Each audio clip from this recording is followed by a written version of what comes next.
Hi. My name's J.C. McCauley. I'm Nyesha McCauley, and you're watching AccessTV.org.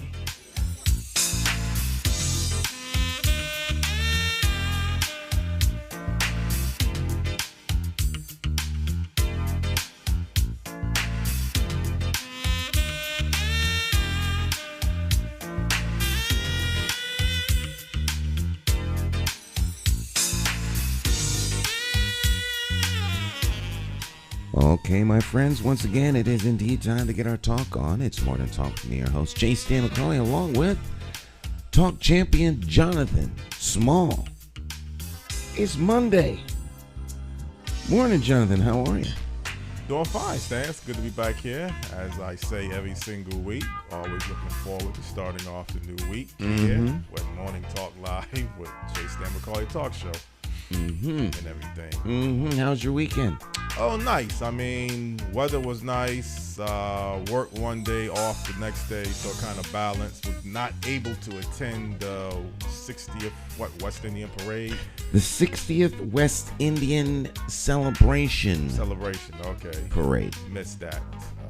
Festival. Carnival. Well, it was a parade. It was the Carnival Village. And then, of course, the concert.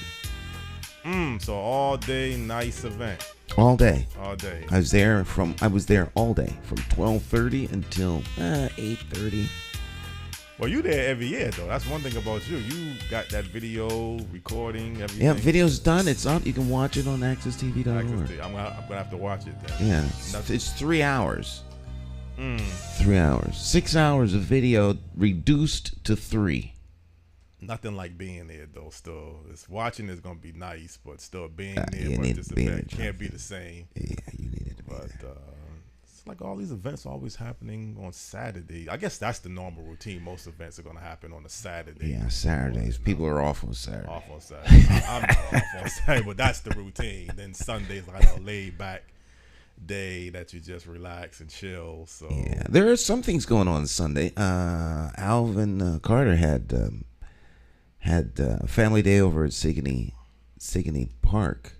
Was this Saturday and Sunday, but I wanted to go over there, but I just didn't have time. I think I did pass by and I did see something in Sigourney Park. You didn't stop? I didn't. I was busy. I had things I had to do, getting ready to go to work. But I had a little free time. Oh, was it yesterday? I thought I heard something yesterday. Yesterday it Sunday. It was Saturday and Sunday. Sunday, so I got mixed up Yeah, with it. I didn't know it was Sunday until this morning. Oh, okay. But it wouldn't have made any difference. I was in studio editing all day. All day, yeah. Editing is a big job when you got to edit. Yeah. I remember you always telling me that. The editing is the hard part. Yeah, editing. Time. I edited for 12 hours. It take that long, or were you just working on a big project? No, 12 hours. I was working on the parade. Oh, the parade. Okay, I'm all mixed up with the parade. Yeah, the parade. Yeah. Hold on, but when you do the parade, no, it wasn't. Well, don't you? When you do something live, you still have to edit it though. When you're doing your video shoot, It depends. Sometimes, the last 2 years, it was live. Because of the pandemic, it was like hybrid. Some of the guests joined via Zoom. You know, year one, it was totally virtual. Year two, they carried it over to do live. This year, live was not practical because the stages were so far apart. And the technical limitations. Well, let me rephrase that. The resources necessary to do 2 live stages remotely exceeded the budget. Oh, it's possible, but these things, you put a football field between the stages, and you got everything changes. Everything changes because it takes a long time to set up, so you can't just move. You have to have 2 locations live, ready to go. Right. Yeah, and it is not practical nowadays because so much in social media is instant. So, whether songs, because there's a lot of artists' songs have issues in terms of broadcasting them. So you have to do a lot of pre-production and planning and clearances and all that. And it's not, just tape it and put it on. Mm-hmm. Exactly. Within a 24-hour window. But that's small talk. And we have better small talk, Jonathan, small talk to attend to this morning, because of course it's Monday, which means we always have a special guest join us from somewhere around the country, who's an expert at whatever it is that they do, because that's why they're here, and they take time out of their very, very busy schedules to join us here and share their wisdom and information with us. So I always look forward to this. So, all right. Well, the people out there this morning on Morning Talk Live with J. Stan McCauley's talk show, we have a veteran in the radio media industry, actually a returning guest. He was on Morning Talk Live with J. Stan McCauley talk show last year, and it was a pleasure having him on then, and it's going to be another pleasure having him back on again as well. The guest this morning, he is a radio talk show host. He's also an afternoon talk show host of Connecticut Today, based out of Milford, Connecticut, WICC, I believe, 600 AM, 107.3 FM. No other than Paul Pacelli. Good morning, Paul. How are you doing? Good morning, guys. Great to be here. Thanks for the opportunity. I appreciate it on a Monday. Definitely. It's great to have you back on. I'm go back listening to you a long time in the 2000s on another radio station. So I'm very familiar with you. Again, could you kind of let people know a little bit about yourself and background before we get into topics of discussion? Sure. Born and raised in Connecticut, born and raised in New Haven. Been here all my life except for 4 years that I was away at school, and about 6 months that I worked out of state in the radio business. But born and raised Connecticut guy, and been bumming around in the radio business since 1983, 84, something like that. And started out like a lot of us do, playing records as a disc jockey. You remember those vinyl things? Yeah, we're playing records and, on a Saturday or Sunday morning shift. And then I segued over to doing news for about 10, 12 years and got into doing talk shows. Early 90s, I think my first talk show at the station here in the state was 1992. And I've worked all over the state, different parts of New England, have a side job where I do some stuff on a national basis. It's been fun. It's something I've known I wanted to do since, being fascinated with my mom's radio when I was about 5 years old, literally. Like, I knew this was it. Right, Paul. Well, Paul, one thing about you, you're very versatile, so I know I can throw a lot of different topics and issues out there to you, statewide, nationally wise, and even internationally wise. Let's get your opinion, first of all, on the FBI investigating Mar-a-Lago, Donald Trump's residency, where things currently stand at this point. How do you see this investigation going? Well, this gentleman is this is wild. As we head into today, on this Monday, if you kept up with it over the weekend, a lot of people didn't, a lot of people did. The narrative now is coming from both sides, really, was this kind of a raid necessary?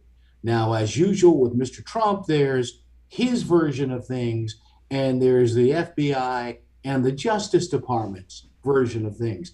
Now, when this raid went down a week ago tonight, last Monday night, or we learned about it last Monday night, when I went on the air the following day, last Tuesday, my first part of my monologue was I told everybody, just calm down. Because what I think we have a tendency to do, guys, is we think we know everything within 2 or 3 hours. And sure enough, it played out over the week. We learned a little more from this side. We learned a little more from that side. Merrick Garland, the Attorney General, he said what he could say because it's an ongoing investigation. There's disagreement about, well, could Mr. Trump have legally declassified all those documents? And even if he did, should they have been removed? So where do we stand? I mean, I think we're in just for another week, guys, of finger pointing. And again, this builds out to the bigger thing of about half the country that still likes Mr. Trump and about the other half of the country that still kind of despises the guy. So this should be an interesting week coming up with that. Well, Paul, just on speculations, I mean, I give you my view that I'm hearing through media reports, just talking to people in general, is that this is really coming from the Democrats, that they don't want Donald Trump to run for president in, 2 more years? And then also that the FBI is really not, I guess they can't be trusted. I mean, that's one phase that I'm hearing, is that the FBI is not the most trustworthy federal bureau investigation. You can go back to Hoover and some other issues. And is the FBI really on top of this? Is there anything any red flags or any question marks that you can pick up from the FBI that might make people look at them that they're not doing this? I guess legally they have to be doing it legally, but trustworthy, is there something that you pick up some skepticism about the FBI? Jonathan, you brought up a key point there, and I mentioned that on my show last week, and I'm sure we'll talk about it this week. You're right. There's a distinct difference, I think, from the FBI leadership to the rank and file agents in the field. I just mentioned last week, I have a good buddy of mine who was in media, and it wasn't really working out for him. So on a lark, he applied and became an FBI agent, and he participates in forensic investigations and, going through files and all that. But, he did tell me that he actually does go on raids, kind of like the one that we saw the other day. All those agents carry guns. So the visual, that you got off of what we saw last week disturbed a lot of people. One of the guests on my show last week was a local academic gentleman here. Now he teaches at the University of New Haven. He was a 25-year FBI special agent. And he made the point that raid on Mr. Trump's home in Mar-a-Lago was pretty much like any raid they would conduct looking for information like that. So even Democrats are saying, and some progressives over the weekend said, the visual was pretty bad if they don't have anything on it. Mm-hmm. So, and so, you guys know, right? In the media business, perception is reality. This is what we see or hear. So this is what people believe. And they see a bunch of people out there with guns and bulletproof vests. And they're like, is this America or some banana republic? Now, the agents themselves, it's like the military guys. They do what they're told. And John, you're right. There's a hierarchy. Mm-hmm. So the questioning, should be directed at the hierarchy. And now you have Mr. Trump saying, well, they could have gotten anything back they wanted. Just ask me. And you have reports coming out over the weekend where, the FBI and the DOJ are saying, well, we kind of did. And he wasn't cooperating. Then you have the president saying, well, I declassified those. And the folks at the National Archives saying, well, no, you really didn't, because there's a process for that declassification. So, gentlemen, it is what it is. It's gonna be another soap opera for another few weeks at least. But I mean, would you kind of put this in a category? Let's say if they find some evidence that can prevent Donald Trump from running for election or running for office again as president, do you put this up there in the category, let's say, with the Watergate of Richard Nixon, or this is far less of a serious issue? John, I mention all the time on my show, the part of the thing that got me in this business was being a kid about 72. So I was about 10 or 11 years old, and I'm watching Watergate. I don't really understand what the heck's going on because I'm 10 or 11, but I see all these guys, with their slick back hair and their nice, hand-cut suits talking about the president. And I'm saying, oh, this is something's going on here. So I'm not going to watch Bugs Bunny today. Right. I'm going to watch this. Foghorn Leghorn can wait, and that got me into this. So that's a comparison I've made and people have made. Is this on a Watergate level? Some people say no, this is mostly created against Mr. Trump. Other people say it's even worse. But John, to your point, this and the January 6th investigation, it's all aimed at one thing, keeping Mr. Trump off of the ballot in 2024. And my gut tells me that this thing with the documents is much more provable if it ever got to court. In other words, there's a process for declassifying these documents. And if they can say, well, he clearly broke the law in this, therefore he cannot run, versus, trying to get a federal court trial and a conviction on the January 6th stuff. And I've had numerous legal experts on both sides of the aisle on my show who say that could be a stretch. We know what he said, we know what happened, but did he directly cause that? So maybe they figure the document way is easier way to keep him from running in 2 years. Okay. Well, we'll definitely stay in tune to that. And as I mentioned, Paul, you're very versatile, so we can talk about many different issues and topics. Recently, we lost two icons in the sports and in entertainment field. Bill Russell passed away, former great Boston Celtic player.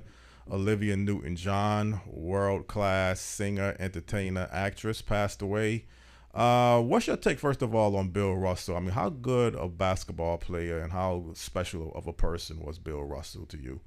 There's that picture, John and Stan, that resurfaced just seconds after he died.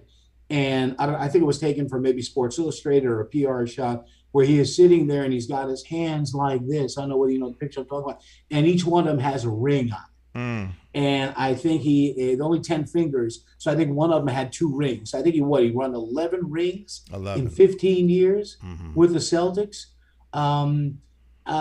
He could have been the greatest winner of all time. I thought I read something where he was 21 or 22-0 in title games or elimination games, playoffs and everything. Was there a greater winner in sports?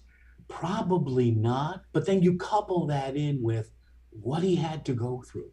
And, coming out of college and being a star, and let's face it, playing in a market that even today, and I love the city of Boston. I went to college there, and there are great people in that city. But when you read about some of the stuff that Bill Russell had to go through, some of the stuff is just disgusting. And he was the premier athlete in that market at the time, was fantastic. And then his coaching career, his broadcasting career, man. And the thing with Russell is, when you look at today's NBA, which is just, threes going up from everywhere, and nobody plays the low post position anymore. You don't see the centers banging anymore. When you look at the fact that Bill Russell was he prided himself on his defense, his defense and his shot blocking. That's how he won. Yeah, he liked to score, but he always talked defense first and shot blocking and anticipation. So, and it's good to see the NBA is going to retire number 6 league-wide. So anybody who's wearing it now could wear it till they're done. But, much the way they did with Jackie Robinson's 42, the NBA is going to do that with Bill Russell's number, which I think is great. And he also, Paul, stood up for many social issues. He just wasn't a typical basketball player, and that's all that he was about. He kind of spoke up heavily during the 60s for many different social issues. Do you think sometimes he gets overlooked because maybe he doesn't have the numbers that Wilt Chamberlain or Kareem Abdul-Jabbar, numbers-wise, statistically, not so much winning. He may not have been flashy or powerfully dominating, but he seemed like he was a great team player. And he got the job done as a winner. Sure, and maybe he is overlooked, from the numbers because of the great teams he was on. He had John Havlicek and Bob Cousy and Sam Jones and coached by the great Red Auerbach. And I guess when you're a star among stars, people get kind of starstruck, and he didn't really stand out points wise, but you can see what the people who played with him say, and even a lot of the more modern era players. They know about Bill Russell, and it was a completely different game, guys. From back then. You had, the NBA was pretty much a big man's league right? With Bill Russell and Will Chamberlain and Bill Walton and Kareem. And now it's a completely different game. So, yeah, maybe he's game interesting. You know, you always ask the question, if Bill Russell came out of college now, what does he do? Is he a star in the NBA? Probably, for at least his defense and his shot blocking. But you know, who knows how these guys would fit in today? Really. Well, Paul, he would be better, I think. Dennis Rodman was known as a rebounder and a defensive player, but that's pretty much it. I mean, I don't think he was much of a scorer. No. I don't know if he was the best team player, although he did won, I believe, a couple championships. I think he would be similar, maybe not exactly as Hakeem Olajuwon. You think Bill Russell falls into that category, maybe? I think so. Yeah, I think so, and I think that you know, you're right. I thought of that, John. That might be a perfect. It might be a perfect. Those are two guys that I thought about, Hakeem and Dennis Rodman. Yeah, because again, it was a different league back then. I mean, watch a game today. Watch a game for 20 minutes, and yeah, there's fights for rebounds, but you don't see that methodical half-court game where guys, you know, set up on the wing and set up high, and then you look down low, and there was Russell or Chamberlain or Kareem in his early years, you know, just banging each other. Back when players hated each other, it wasn't a love fest. Back then, you didn't have, I want to play with him. It was like, really? Celtics Lakers, right? Watch that today from 20 years ago. You think they loved each other? The bitter rivalries of the Celtics, Lakers, even the Sixers, Celtics at one point, Sixers, maybe Lakers. It was a lot throwing of elbows at guys and down low and kneeing them and poking them. Oh yeah, Pistons, man. Remember that team? Well, they called them the bad boys. The Pistons. Yeah. Bill Lambert and players like that. Rick Mahorn. Give you an elbow, just give you this, you know. Yeah. Also, I mentioned Olivia Newton-John. Now, she might be ahead of many people's time in this era, but she was really a great singer, a pretty good actress too. How would you kind of rate Olivia Newton-John? Would you put her up there with Madonna, or she's just a different type of singer? The thing with if you could talk about singing, I mean, yeah, she could sing. And remember, people in that era with Olivia and other eras, they cut their teeth in an era where there wasn't that much overdubbing and re-recording. I mean, there was some, but auto-tune wasn't used where, geez, you could put me in front of an audience and put my mic through auto-tune and I would sound good. Olivia Newton-John, guys, was one of those, I talked about this the other day on my show. She really was one of those entertainers, multi-platform, right? Movies with Grease and Xanadu and all that. Television, she had television specials. She was always popping up on TV. And of course, the singing career, you know, which we got used to in the early 70s. You know, her stuff was very slickly produced. It was very radio friendly, as we say in the business. So she's one of those multi-platform people. And I was talking about this on my show the other day. I guess, and you know, she did live performances too. Maybe the closest thing to her today, you know, with TV and movies and live performances and other projects, probably Lady Gaga. When you think about it. With, again, look at her with her movie career now, the stuff she records herself, and like the stuff she did with Tony Bennett, where she sang big band stuff. You know, so yeah, there was that era, which I think is a bygone era now, of people that, you know, did whatever they did well. You know, and you couldn't like get away from, oh, he's doing that, she's doing that. So she's really one of those people. With her passing, is, you know, one person less of that ilk remaining. Well, why was her song "Let's Get Physical" so popular and so dominating for 1982? I mean, it kept Hall & Oates out of being number one. I guess her record was, I think, number one for about 10 weeks. I think people don't realize how well airplayed that song was. Was that just a unique song for her?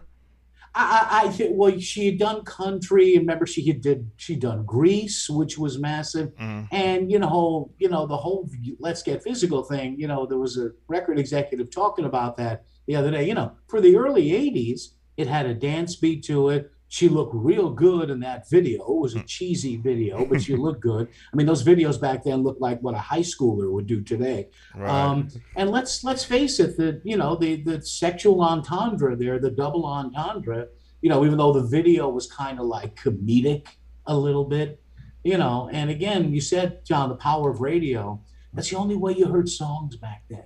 You couldn't download anything, right? You couldn't stream anything. People, if you wanted to hear a song, you said, oh, it just played on the radio, and you knew that if you listened enough, it would come up in about another 90 minutes or so. So, yeah, I mean, all the stars aligned for her back then. Right. Well, she definitely was a great singer, and like you say, versatile also with her style of music, or country western and just pop music, and other styles of her acting really came across very well.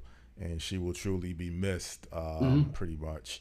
Yeah. The others, I guess, people get a title, let's say King of Pop, Queen of Pop. Yeah. It's usually long lasting.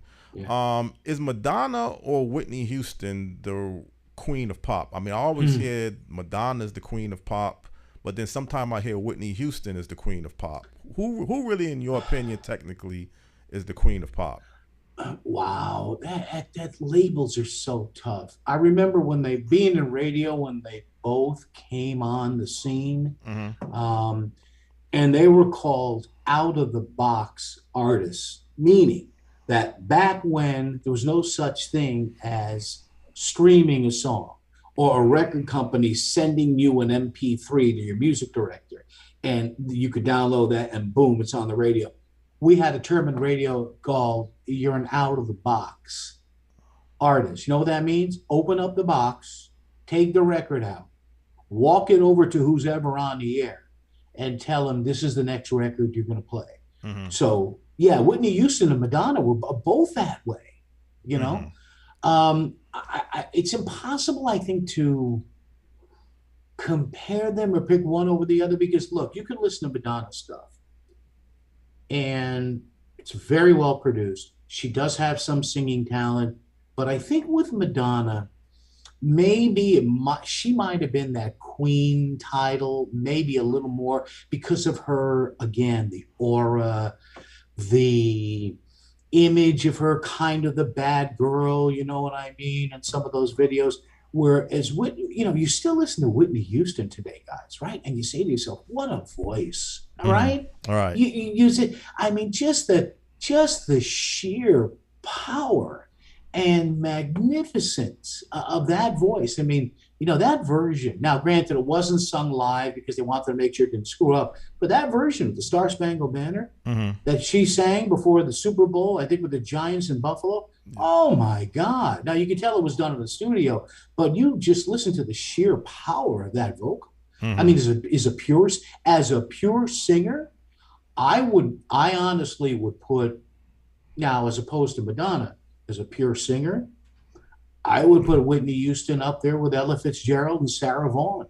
I would as one of the greatest 2 or 3, maybe 5 female singers of all time. Stan, let me bring you into this conversation. If you first of all, if you have any questions you want to ask Paul, but how do you rate?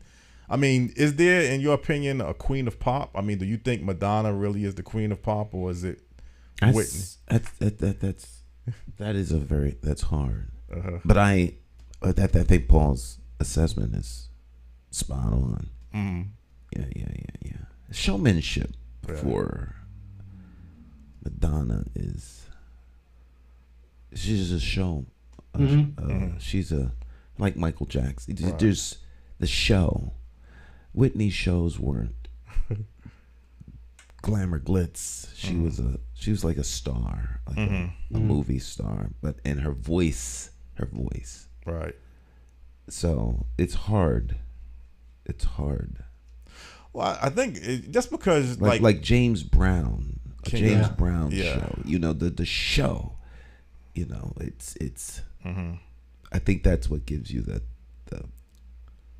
Well, I'm trying to find out if you're labeled the queen of pop or the king of pop. Does that make you the best singer, or do you just fit that? Not necessarily the best singer. You're the king of pop. You're the king of pop. Okay. Michael Jackson's not the world's greatest singer. No, he's not. No. But the king of pop means you're at an icon level when they give you that title. Like, you have the queen of soul, Aretha Franklin. Right. You have the king of soul, James Brown. I don't know. I don't know if this is.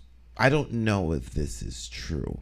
I would say what comes to my mind is you're talking about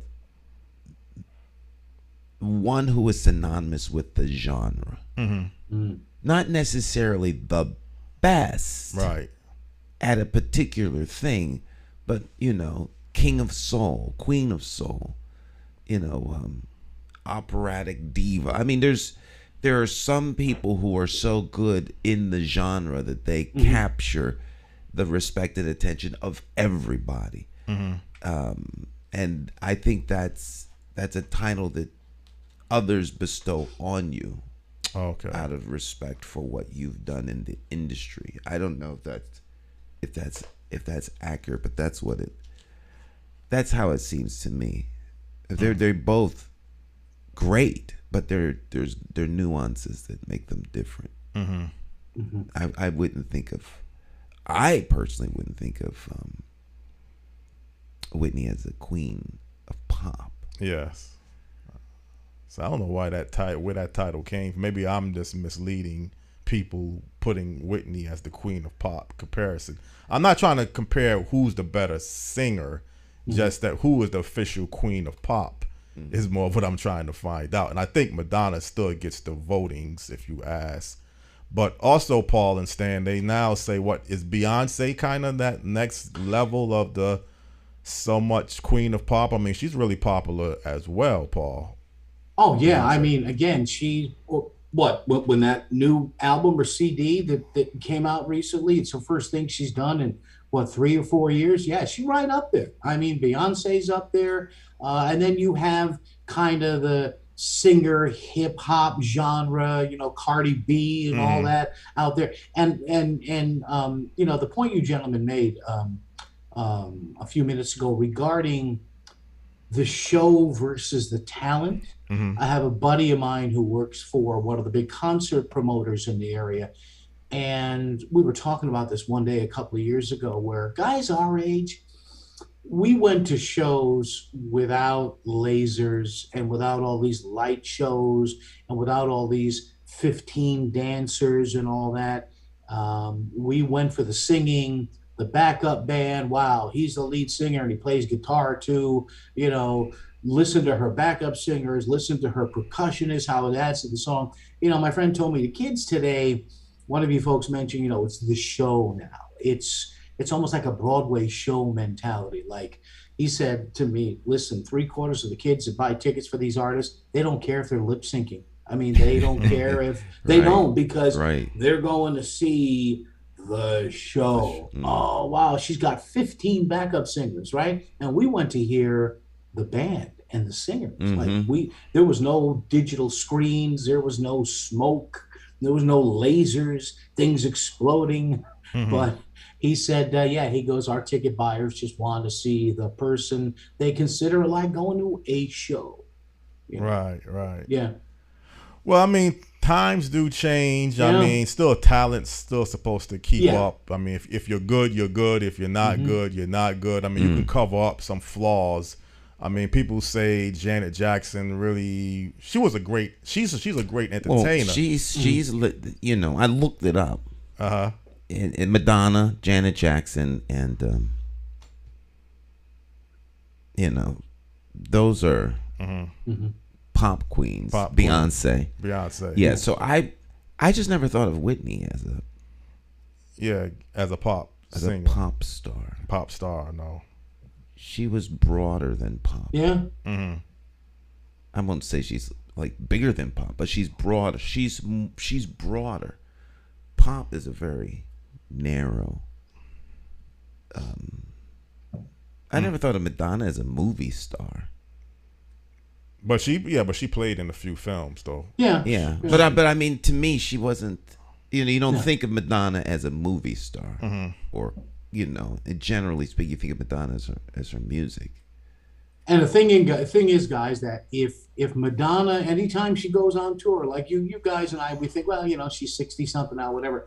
She goes on tour, at the drop of a hat, she'll sell out 20,000 seat arenas, like all over the country. So and if Whitney Houston was still with us, she'd be doing that too. Yeah, I mean, look at the tickets at you and I were going to shows at what, $5, $6, $8, $10 a ticket. That was a big time. That was a big ticket we were going up. Now look at the prices. Now look, $100, 125, 150, and these people all sell out. Well, stand me if I'm wrong, but didn't I hear that Bruce Springsteen have tickets selling for $1,000? I mean, is that what certain tickets was they talking about? The boss. The boss, He kind of got a bad rap for that. What happened was the basic tickets to his shows. I've seen him 3-4 times. Great live performer. They're basically from $70 to like $200. 70 will get you in up by the rafters.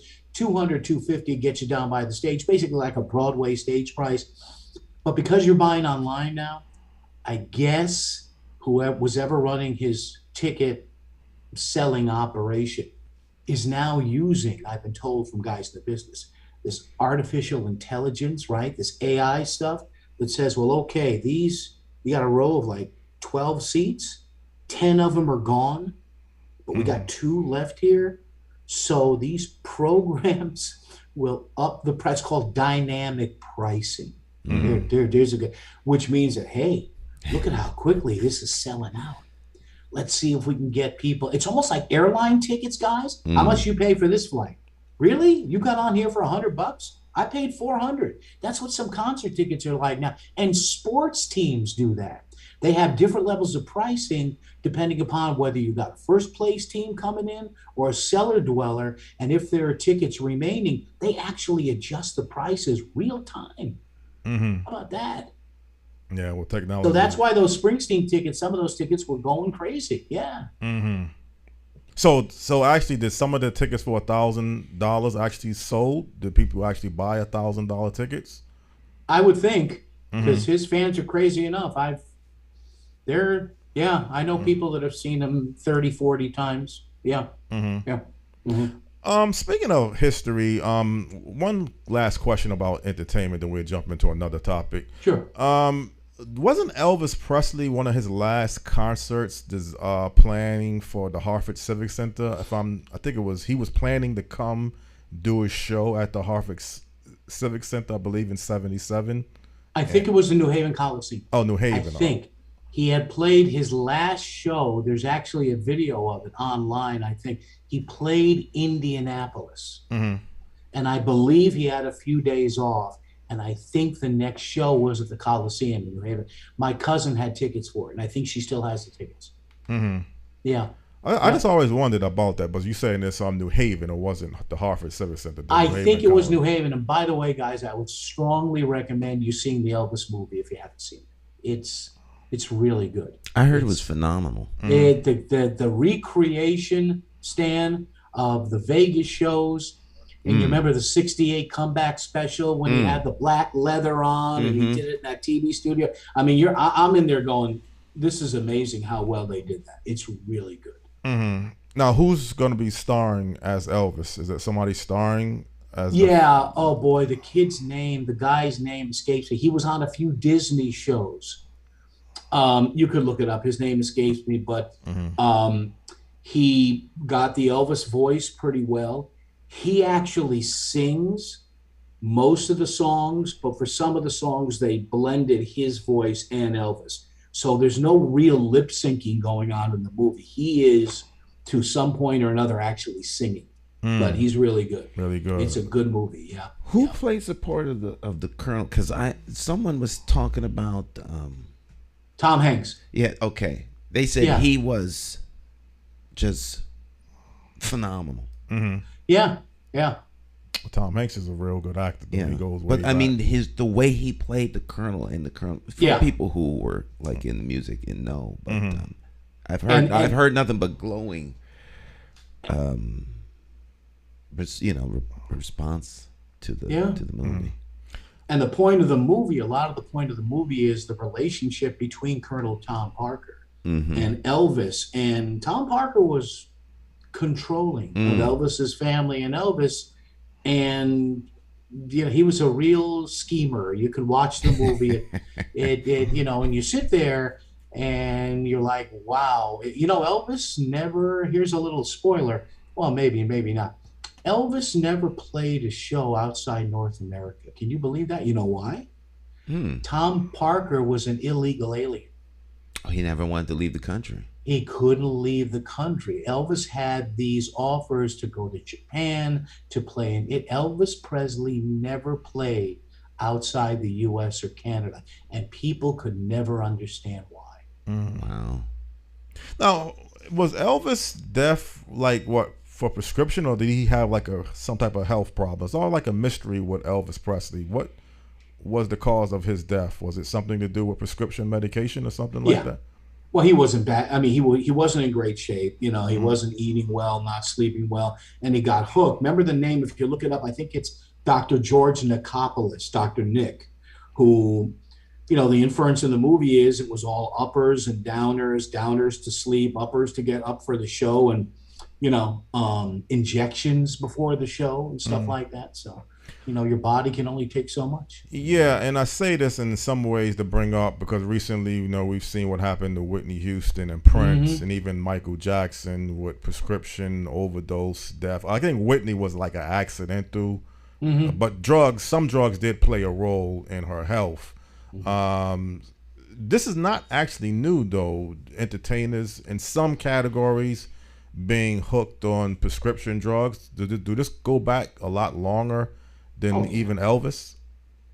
Oh, sure. Yeah. I mean, you've got guys taking, heck, all of the big bands in the 30s and 40s where a lot of those guys smoked weed, like crazy to relax after shows. And then a lot of the jazz artists in the 50s and 60s leading into rock and roll, they were on, amphetamines, heroin and everything. Oh, it's been out there a long time. I mean, we think of it as a modern occurrence, but any music historian, especially a lot of jazz guys and gals, 50s and 60s, you would think of these hallowed names of jazz, but a lot of them were users.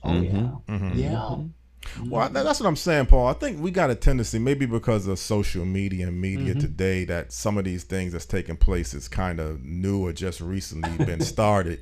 But even if you look online and you check into mass killings, you can, I think, go back into the 40s when you had mass killings. Somebody would end up shooting up a community.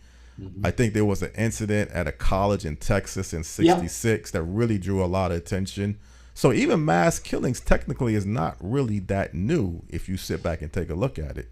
The internet makes people think everything is new. And John, that's a great point. The internet thinks everything is new. And I say on my show all the time, no, what did the internet, really come into 89, 90, 91, 92? I tell people there was history before that. Not stuff happened before we could log on, right? Right. It's right. I mean, you should read history, I tell people, or watch history. 3 words, the History Channel. It's good for you. Well, again, I don't know if you even know this. You specialize in this because I think when you get into mass killings, there's some type of classification that they put the person in who ends up doing this. But let's say, for instance, if a person did a mass killing, which is on record as far back as the 40s or the 50s, how do you think the country responded? Do you think many people were just not aware because you didn't have really much of a media presence? Bingo. I really do. I mean, guys, think about it. Even into the TV age, why are we so fractured now, right? Because when you and I were growing up for a good part of it, you had ABC, NBC, CBS, right? And you had 2 newspapers that really mattered, the Washington Post and the New York Times, like the Watergate era. We talk about that, right? So a lot of people, unless they were news junkies, they didn't know. Or, oh, yeah, that was too bad what happened in Texas. Yeah, whatever. If you're in the 50s or 60s, now we get, bombarded with it. Yeah, right? Our phone, how many times do our phones buzz during the day, right? Yeah. So, John, I think you're right. I think a lot of people were just unaware of a lot of this stuff and found out about it maybe 2-3 days later, secondhand. I mean, remember in Vietnam, they would shoot film. The networks would go over there and shoot film, which had to be developed, which took a few hours, and then it had to go through censors, right? So some battle that happened on a Monday, it wouldn't make the nightly news maybe till a Wednesday here in the States. You had to fly that film to Germany, then it had to be satellite uplinked and down. Now, real-time war. Look at Ukraine. We got people on phones, showing us live versions of what's going on there. Well, I just always wondered, I mean, even how did Congress respond? I mean, obviously, if you have a mass killing that took place, let's say 1947, 1955, was the leadership saying anything about it, or was it just an isolated incident? I think it's kind of puzzling to figure out, how did the government even respond to those type of incidents? I don't know. That's a good question. Were there calls for gun control after that and not making guns available to certain people? I don't know. That's a very good question. That's a really good question. I don't know. Well, certainly gun reform is a big hot topic of late, and even our U.S. Senator Chris Murphy has always been advocating gun reform policy. You have any opinions on gun reform legislation? Any changes you think is something that the country needs to move towards, or you think it's other factors that we need to be dealing with? I say this, and I make sure people know this on my show. I'm not a gun owner. I've never owned a gun. I have never fired a live round of ammunition, although I have friends of mine that are advocates for gun ownership that go out and shoot on the weekends. They have what the media likes to call the assault weapon, which is a media-created term. My friends have, semi-automatic pistols. They have AR-15s. I think, guys, the problem with a lot of this, and it does seem like, though, this Texas mass shooting has finally loosened up things a little bit as far as gun control and gun laws. And I think most people are okay with expanded background checks and things like that. But what I get from my callers, a lot of whom are gun owners, and you guys probably hear this too, is that, hey, I'm a legal gun owner. I have all my papers in order. I lock my guns. I don't commit a crime. I'm not the problem. And I think when you see these mass shootings, as I say on my show, the one thing that almost always happens, guys, not always, but almost always happens, within 2 or 3 hours, what do we hear? We hear something like law enforcement officials in whatever city say they did have a prior encounter with the gunman, right? How often do we hear after a day or two? I usually tell my callers, listen, there's something else here. And sure enough, we found out about Texas. We found out about Parkland, Florida, where Nicholas Cruz's family and friends were pleading with the police to do something. We found out about the kid in Buffalo, that he was mutilating animals, right? That's a big red flag. You ask anybody who is in the field of, psychiatrics and criminality. So I guess the answer to your question for me, John, is, look, I think it's okay if we raise the age, for example, for long guns, for semi-automatics to 21. You can't buy a pistol, right, until you're 21. That's a federal nationwide law. I think what would help here, recognizing that legal gun owners are not the problem, they're just not, is to perhaps raise that age to 21 as well for buying, the semi-automatic weapons, the AR-10s, the AR-15s. Maybe if we just let 18 to 21-year-olds have a shotgun, which is a big cultural thing in a lot of the country, right? And the response I get from a lot of my callers is, well, they can have a gun in the military at 18. And I tell my callers, yeah, that's the military. It's different. The military is not society. That's why they have their own legal system too. So we can't compare giving some 18-year-old kid, out of a high school in Connecticut, an AR-15 or an AR-10, an actual automatic weapon, versus wanting him to go buy one at a gun shop around the state. So I guess the answer to your question, John, would be I'm okay with tightening things up. Let's make sure the background checks are good, and maybe let's raise that age to 21 if you're not in the military to buy a high-powered weapon. Mm-hmm. Well, Stan, I want to get your opinion because I know you always have said that the gun is really not the problem, that there's I guess it's the person behind the gun that's the problem. You still feel 100% that the gun is not the problem, Stan? Well, the gun isn't the problem. It's the person with the gun. Mm-hmm. The car could be the problem. Yeah. If people getting hit by cars all over the place. Mm-hmm. Wrong way drivers in Connecticut has been a huge problem. All right. We don't respond to that by making sure no one drives. Mm-hmm. We try to come up with reasonable solutions to help individuals who get on the highway in the wrong direction in the middle of the night. They're intoxicated, they may be high, they may be disoriented, turning into an intersection that seems where the roadway is one way or another. But no one thinks about banning cars from people. Mm-hmm. I think that the gun argument it's great political fodder. It's like the weather in Texas when you're in Connecticut. It gives you something to talk about. You don't have to worry about being right because the weather in Texas doesn't affect us. Mm-hmm. Politicians this will never be. There's going to be back and forth. There are more guns in the country than there are people. Mm-hmm. So it makes for great political debate, but I don't believe that the gun is the problem. It's people that are the problem. Mm-hmm. And as Paul says, so where's the problem with legal gun owners? Folks who have never done anything wrong. The last thing on their mind would be to shoot somebody. Mm-hmm. And so you want to take away guns from the law abiding, and right now it's protected by the Constitution. Yet criminals, you don't even want to arrest. Yeah. There's this mixed political message. So it's okay to not arrest people who are using guns in the commission of a crime because, quote unquote, they may be stigmatized, traumatized from their youth up, and this, that, and the third. So we make all kinds of excuses. And so to me, it seems to be more of a political issue than a practical issue. Because guns don't kill people. People kill people. And if they don't have a gun, they'll use a knife, mm-hmm.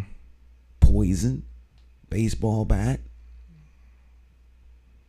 Well, I think as a country, maybe we are trying in maybe somewhat the wrong way to get at the root of the problem. You might hear mental illnesses at times being a hot topic, how we need to address mental illness issues. It's only so much you could even do, though. I mean, if somebody snaps, premeditate things for a period of time, at some point, he's just going to do what he's been planning to do. People that snap, that the word snap means something. The connotation is that something went wrong. They became unbalanced. Mm-hmm. All right. You can't live your life based upon the potential of somebody snapping. Mm-hmm. Well, just stay home. Right. We'll deliver your food and your entertainment. Don't come out the house. Just be in self-assigned prison. In fact, why even get out to bed? Right. We'll live in a virtual world where we'll control everything you think and do. Right. Because someone could snap. Right. Someone could blow up a gas station while you're there. I mean, what are we going to do? Shut down all the gas stations because someone could walk up to a gas station and just cut the end off the hose and light it? I mean, this is ridiculous. Well, the only thing I say about snap is there's nothing you can really do. I mean, you can deal if a person has a mental illness problems and he needs treatment, he's help. He needs some form of help. You could kind of work with that person if you got access to the person, if the person you can reach them. But for someone that you don't even know, and I'm not trying to say come a person of fear and don't function, but I'm just saying maybe as a country we can't do anything about somebody who we just don't know when he's gonna snap. I mean, he's just capable of doing anything. There might be warning signs. You could probably see some warning signs, but you just can't stop. There's no 100% guarantee. There's no 100% guarantee. I think what you said is it gets close to the point. Mm-hmm. If we just look out for one another, Mm-hmm. care enough to care about somebody. If you see somebody looks under stress, have a conversation. Hey, buddy, you okay? This, that, and the third. Mm-hmm. Because at the end of the day, the truth of the matter is what you stated. There isn't anything you can do. Right. You can't control other people's minds. Right. So you can adjust to what you see happening. But I think if we cared a little bit more about one another, and something you guys were talking about in terms of consumption of news. I was watching something a couple of weeks ago. The guy was saying, once upon a time in America, we all got our news from very few sources, but also it was a shared experience across the country. Paul was talking about like news footage that came in from the war, and then everyone saw it, Mm-hmm. and everyone got the same basic analysis of it. And then you could talk to your friends about it around the cooler. You could talk to them at church, at the barbershop, at the beauty salon. And then you would hear more news about it. So there was this collective, common conversation across the country. Now with the internet, with all the siloed information and biased confirmation, you can find anyone that will agree with what you think. And we have people all over the place. They don't even know what's true. Mm-hmm. So they hear stuff. And like Paul said earlier, people don't even give time for stuff to process. They just took the boxes. They don't know what's in it. Mm-hmm. Let's give it a little bit of time. Yeah. Calm down. Everybody. That's what I said last Right. week, guys. I had calls going crazy. Oh, the FBI truck. And I said, take a breath. Calm down. Mm-hmm. Calm down. Just go outside, have a cup of tea, Right. sit on the corner, watch people go by. The world is fine. There's about 10% of nuts on the right and 10% of nuts on the left. The other 80%, I think we generally get along. Yeah. Right. Yeah. Yeah. Okay. Paul, I want to ask you a few questions about Sure. inflation and the recession. And then even after you are over, I'm going to ask Stan about the job market. But I could also ask you, too, about the job market. First of all, do you feel like you are self-employed, or do you feel like you still work for an employer? Oh, I work for an employer. I do. I work for an employer. I work for my main employer. I have a side job. I work for that employer. So as far as Uncle Sam and the IRS, if you're listening, no, I am an employee. There have been gigs I have used in the past where I'm a contractor. Like you fill out the 1099 form, they give that to you, and we paid you this X amount of money. So a lot of people in broadcast, some people do side jobs, and in other businesses too. You got to take care of your own taxes, but I'm definitely an employee. Well, one of the reasons why I'm saying is because even before we came on the air, you said you come into the studio about 3 hours before your show actually gets started. Yeah. That just for you preparing to get yourself in the right zone. But you have to kind of be dedicated. You do a show for 4 hours, I believe. So even though it may be classified as part-time, you still kind of got to put in almost a full day's work. I mean, if you say you come in 3 hours before your show gets started. Well, I'm classified. I am a full-time employee, so I am full-time. But in radio, a full-time employee is never on 8 hours a day. That is just, the longest talk shows out there are 5 hours. 5 hours. I don't do 5, I do 4. So, yeah, I mean, my situation and other full-time people and all kinds of radio, if your air shift is 3, 4, or 5 hours, you're paid for 8 hours because you are sitting there doing commercial production, you're talking to clients, you may be just reading. It's called show prep in this business. It is. There's nobody in radio that works 8 straight hours on the air because you'd pass out. You pass out. So the 4 hours could almost be like 8 hours if you really do what you have to go through. It may feel like because you don't take the breaks. Like if you have an 8 hour work shift, you get a half an hour lunch break, another 15-minute breaks. You can break. So you got to kind of be on your zone and on your game for 4 hours. Yeah, and understand too that I do a 4-hour show, but there's 7 minutes of news at the top of each hour. There's 3 minutes of news at the bottom of each hour. We do traffic and weather together, mornings and afternoons on the 6s. So at 06, 16, 26, 36, 46, and 56, there's another 2-minute break there, plus commercials. So actually, guys, I actually figured this out. In a 4-hour show, I'm talking for about 2 hours and 40 minutes or so, given a break. So yeah, I can sit back and take a breath about every 8 to 10 minutes. Okay, well that's well deserved, I would say, to do that. You've been hearing late that the U.S. economy or the U.S. country is headed towards a recession. Yeah. Is this contributed towards inflation or just some other factors where the country is headed at? Well, listen, I've had economists on my show of all ilk, some partisan, some nonpartisan, some just that work at a university level. The reason for the inflation most people point to are, one, high prices on items that can be traced back to fuel costs because of the Ukraine war, the invasion of Ukraine by Russia.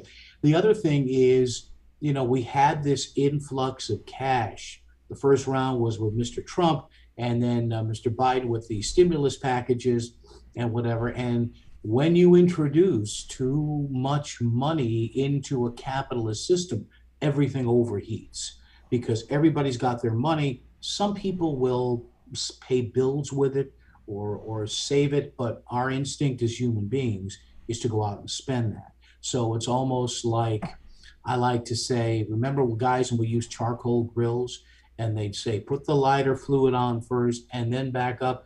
Don't squirt the lighter fluid on the fire because it'll blow back right into the can. Right. That's kind of what we have now. We have all this money out there that's just overheating the economy. Everybody that I've talked to has said probably early to mid next year, maybe things will be back to normal by mid 2023. Because once you rev this up, it's awful hard to slow it down. And the whole unemployment thing, unemployment's really low. It's at 3-point-something%, which is why the White House doesn't like to use the word inflation. Because technically, recession. Because technically it is a recession.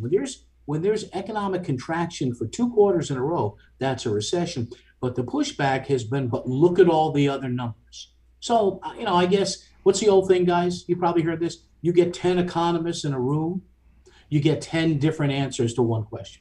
So that's probably where we are. Well, let me ask you a question. I mean, I guess the inflation is a major problem in many different areas, but would you rather have a scenario that we have now where, let's say, the job market is wide open, the availability of jobs is wide open, wages because of the desperate need of employers looking for employees has gone up in some areas where it never was the case.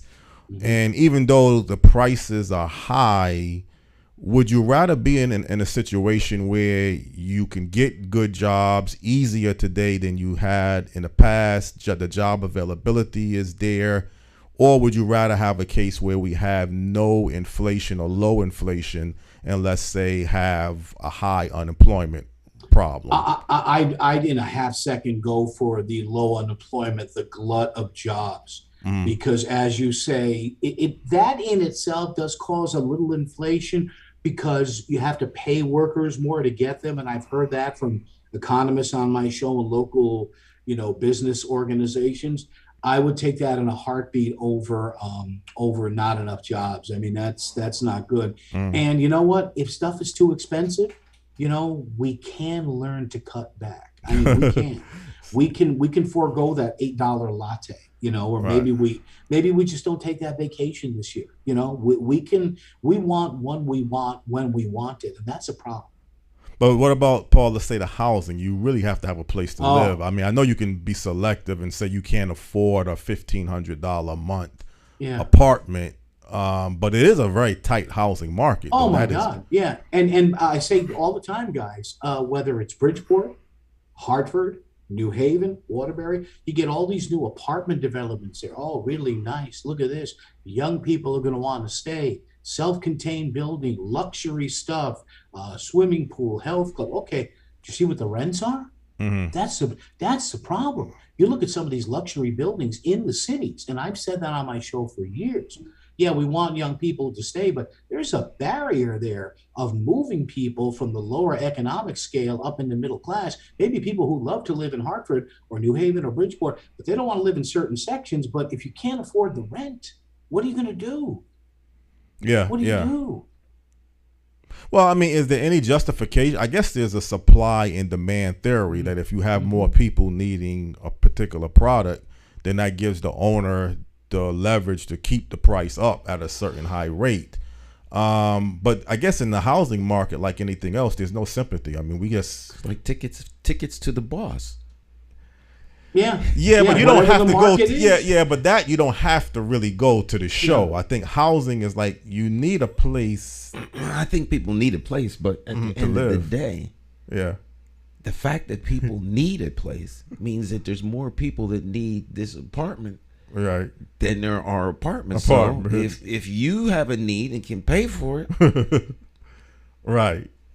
That's to me the only justification. If you can't get the money for the rent, then the rent won't be that high. It won't be that high. Well, Stan, what's that old phrase? I think it goes something like the value of something or the cost of something or the value is whatever someone's willing to pay for it. That's right. That's right. Yeah. Okay. I mean, that $3,000 apartment could be $5,000 next year if the landlord goes, hey, I got a waiting list a year and a half for this place. Right. The situation in New York, I was watching the thing that people are being they're raising rents and people they have to move. Oh. They've been there, but because all the people that left New York, they're all coming back now. Yeah. And so now, excuse me. Now you've got land. They can charge whatever the market will bear, and there's plenty of people willing to pay. And at the end of your lease, they raise the rent, and it's horrible. But my son lives on the Upper West Side of Manhattan. He and his roommate are paying. Now they have a 2-bedroom place. It's not bad. It's tight. They're on just above Hell's Kitchen, and he's on 83rd Street on the Upper West Side. And they got a deal because they signed their lease during the pandemic. So with a few $100 a month off, he's paying $3,800 a month for 2 bedrooms. For 2 bedrooms. Did you guys see the story last week that the number one, the most expensive housing market is now Jersey City, New Jersey? Did you see that? Wow. No, I didn't see that. Because Manhattan is so expensive that they're hopping the water. And because so many people have hopped the water, you see all these new high rises in Jersey City, which a few years ago, let's face it, home of Kool and the Gang, by the way, you folks out there, Jersey City. It was not a good place. Now it's Jersey City 2 bedrooms. Guys are going for $5,000 a month. Boy, must be nice. Huh? Yeah, but I mean, where's this pushing the country at though with the housing market? I mean, is this going to hurt the country long term, or is this just going to be another factor of the economy? Just haves and have-nots. Haves and have-nots. Haves and have-nots. Yeah. To do that, right? Yeah. Well, that is something to definitely keep your eye on. The housing trends. I mean, that is a big factor, just like the job market and many other different factors. Where do you see this governor's race in Connecticut going with Governor Ned Lamont and Republican candidate Bob Stefanowski? I give Mr. Stefanowski a chance. With all due respect to him, I don't think he's going to win. But as a friend of mine said, who's very perceptive in this stuff, he said, "Look, the state's running in the black. It is COVID money, but they're running in the black.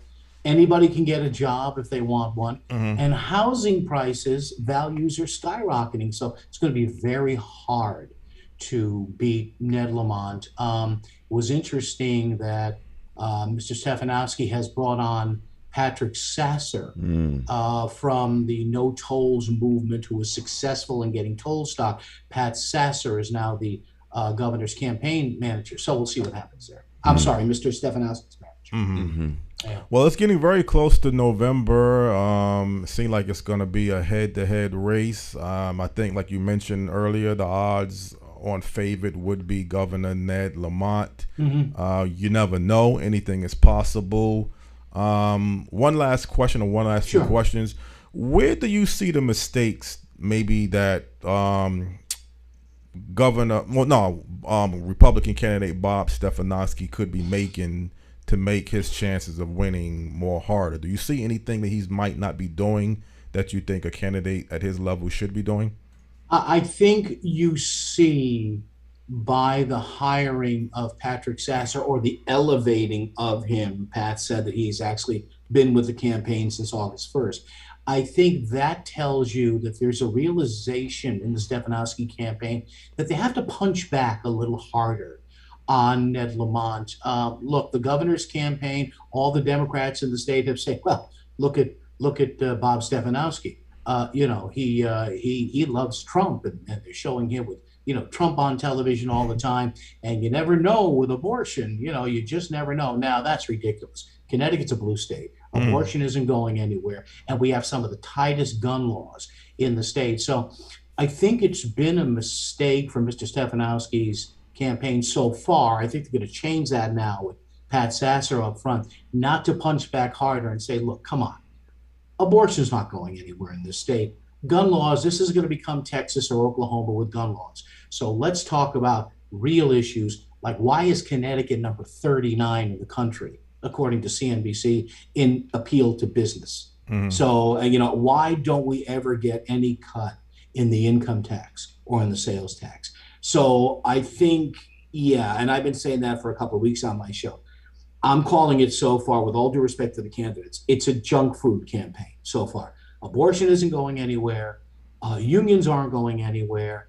We're not going to become Texas. Let's talk about some real issues. So I want to see that happen in the next 3 months. And I think it will. It's going to turn into a good bar fight. And it should. Well, let me just give my last opinion on this. I mean, I think the mistake Bob Stefanowski is making is he's not really going out of his way to address the cities, because I think that's where he's going to lose the election at, just like he lost the last time. It may be other areas in the state that he lost to, but I think if he can't win the cities, and then realistically, if you know that you're not going to win the cities, you can't put 100% of your time in the cities. But would it be fair to say that he's going to lose Hartford, he's going to lose New Haven, he's going to lose Bridgeport, he may win Waterbury, which is the closest chance, but will he have to win another urban city like Bridgeport, New Haven, or Hartford to win the election, or can he win the election as governor without winning another urban city?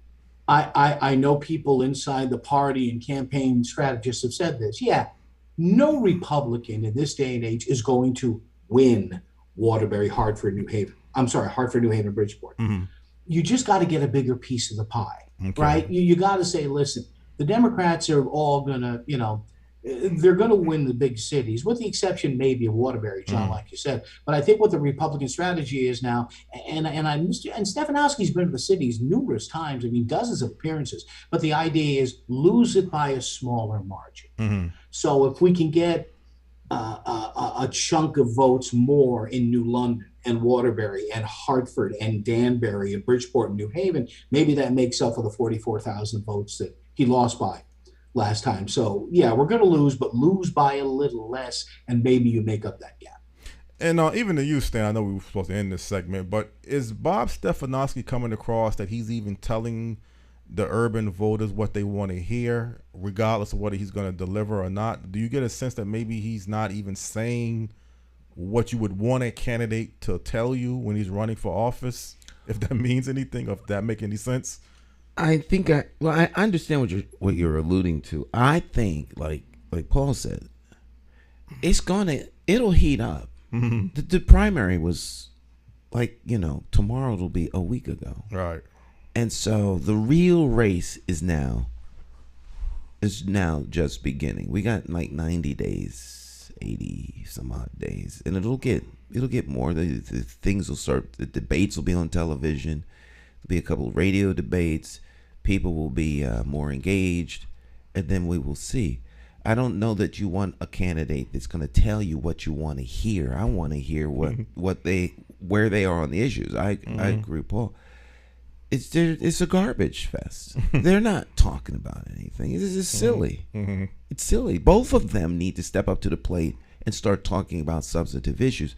But I don't think they've really had a chance yet. When they get, in a debate, that's where I think you'll start seeing this. And then when they make those comments, people will make comments and ask questions relative to what they were talking about. But right now, no one's talking about anything. They're talking about stuff that doesn't matter. Substance matters, yes. Yeah, it doesn't matter. Like I love the line. Hey guys, I love the line. Well, we balanced the budget. Well, aren't you supposed to balance the budget? Right. Congratulations for doing your job. There you go. Yes. I came to work this week. Yeah. You're supposed to come to work. Yeah, you want a bonus? Right. Do that. Well, Paul, it was a pleasure having you on this morning. It was a lot of fun. Didn't even seem like it was much of a challenge because you was able to, I guess, answer just about every question that I was able to throw at you and commentaries as well. But if you have any last words you would like to end the program on, feel free to do so.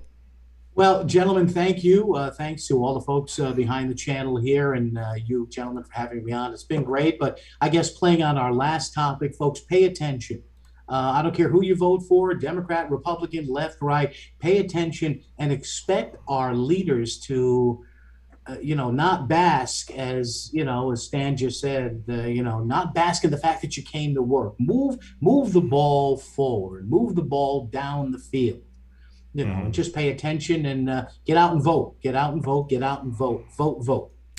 Again, that's a good way, a good positive way. You also ended last year's segment with a good positive ending. I remember, and I did look at the program again last night. So what did I say?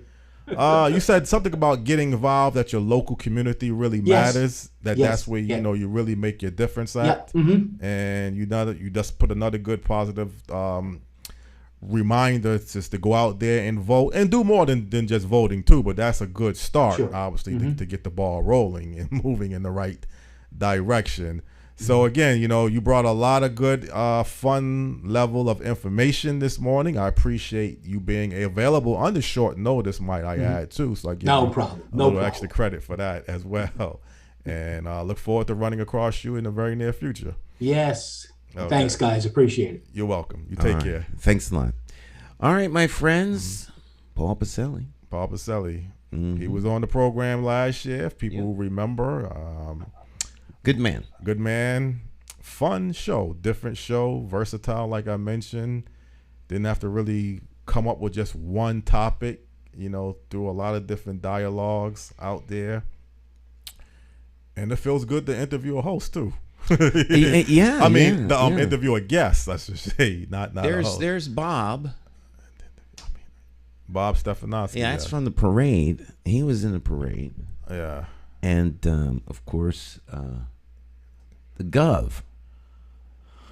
That's good showmanship. So you have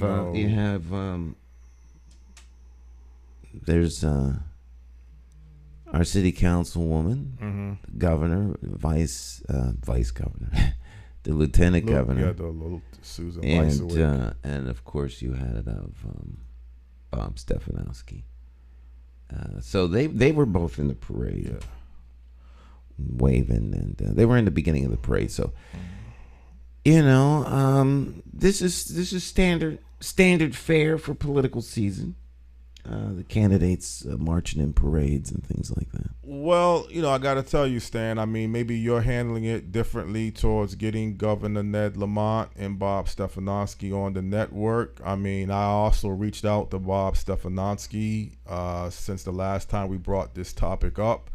I'm still getting the same ignored. It's one thing to, up front say, I'm not going to be available, I'm not going to be able to come on your program, but to actually continue to be ignored. Now, when you say ignored, well, he's not responding back to the emails. Email may not be the best way to reach him. It may not be. Okay. He did respond back last year or towards the beginning of the year towards some of the emails. So you're right. It may not be the best way, not particularly now, for a campaign. I agree with that. Right. So I mean, I wouldn't say I'm being ignored. That's not. I wouldn't say you're being ignored. You may not be. No one may be seeing your message. Seeing your message is right. You have to really go through his campaign department when you're trying to. You need to talk to a human being. Talk to a human being, right? If you're trying to book somebody, right? I mean, you're right. You're right. I've literally,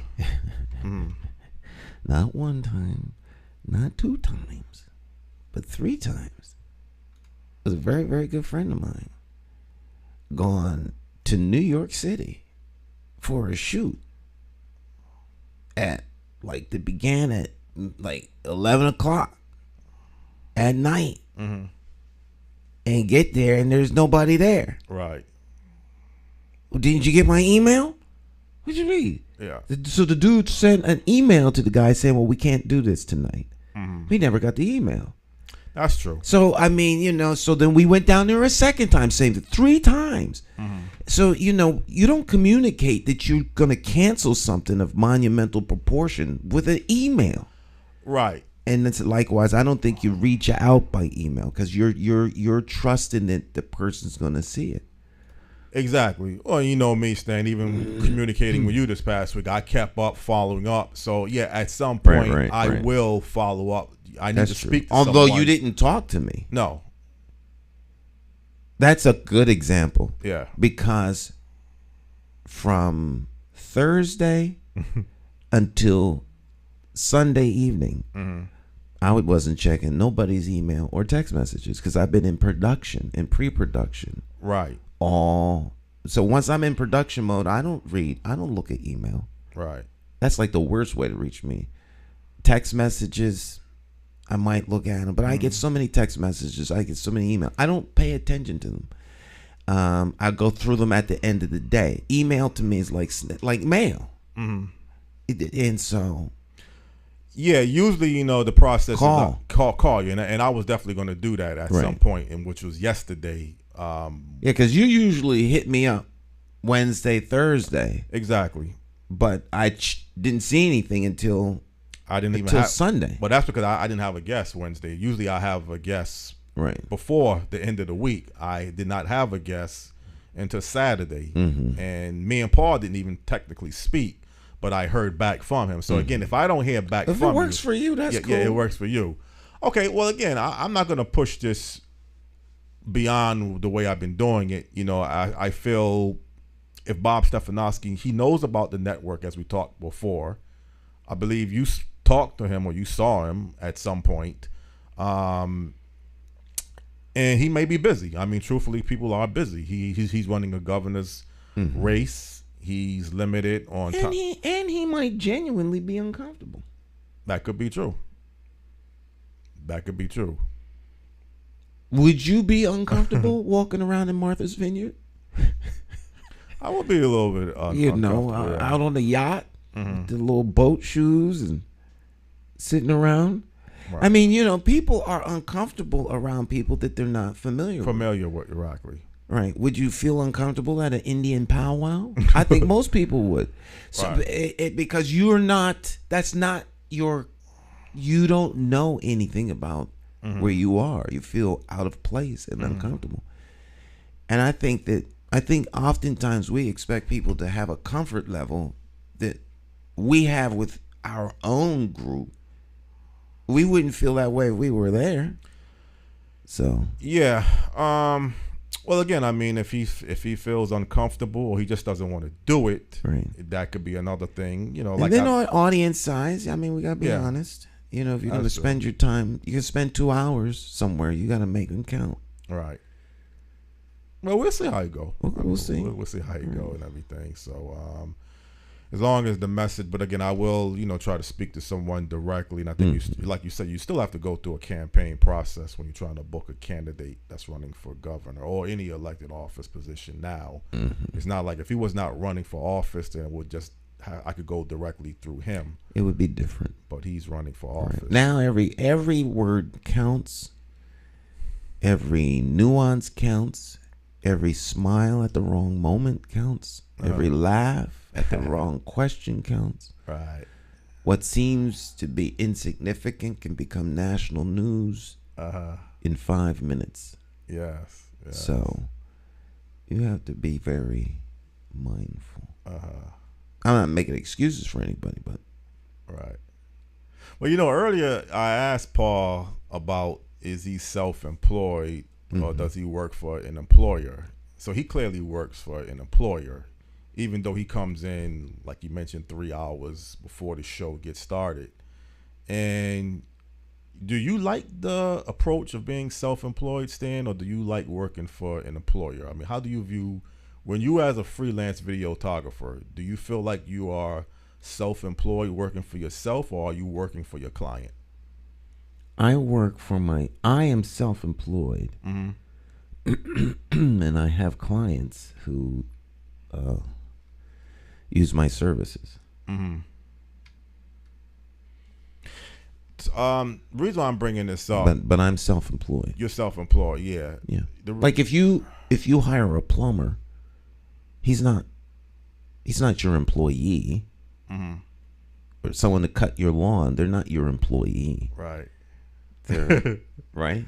Right. You don't send in their Social Security and hire them and pay their Yeah. They're employed. Right. And they come and they do a service for you. Services are goods,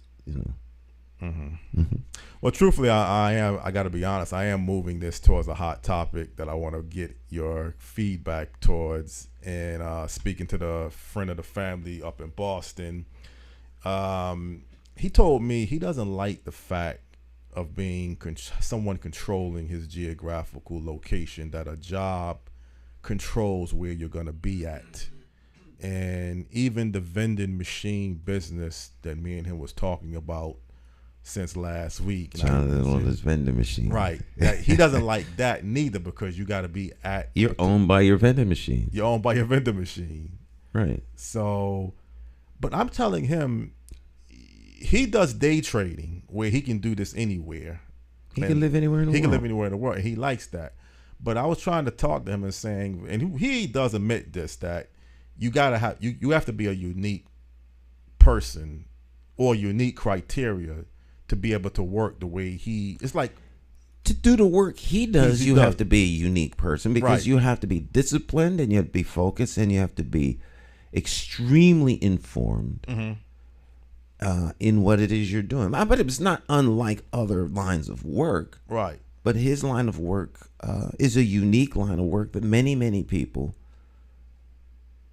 while a lot of people may be involved in the work, extremely few people do that type of work. Right. So he can command a very lucrative salary.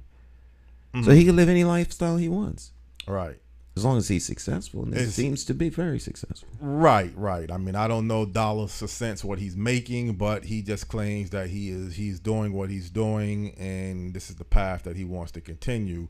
God bless him. But it gets into another factor of the workforce, because you're hearing so many factors that people can work remote, work out of your house. And you was even mentioning this earlier a couple years ago during the pandemic, that once the economy gets back to normal, that you're still going to find a lot of businesses and companies not operating with a full staff, like downtown, a lot of the office buildings. And it's never going back. It's never going back. Not the way it was. I said that at the beginning. As you remember, I said that then. Because it was always going there. Right. The pandemic just gave many companies the opportunity to push the button on where their long-term plan was anyway. Because as a lot of people were retiring, they weren't being replaced. Technology has replaced them. You don't need the number of people you used to need. But don't the majority of the workforce, the way the economy is set up, you still have to be at a building, even though things have changed? It depends. Depends. If you're like Pratt Whitney putting together engines, or any highly skilled work that requires manual labor, where you have to use your hands you have to lift something and it has to be done by human beings, then you have to be on site. But there are plenty of jobs that you can do from anywhere. If you go to a place and sit in an office and do work, you could do that from home. From home. So the office is an old-fashioned construct, and the people who like to go into the office like to do so for a whole myriad of reasons. But most of those reasons have nothing to do with executing the work.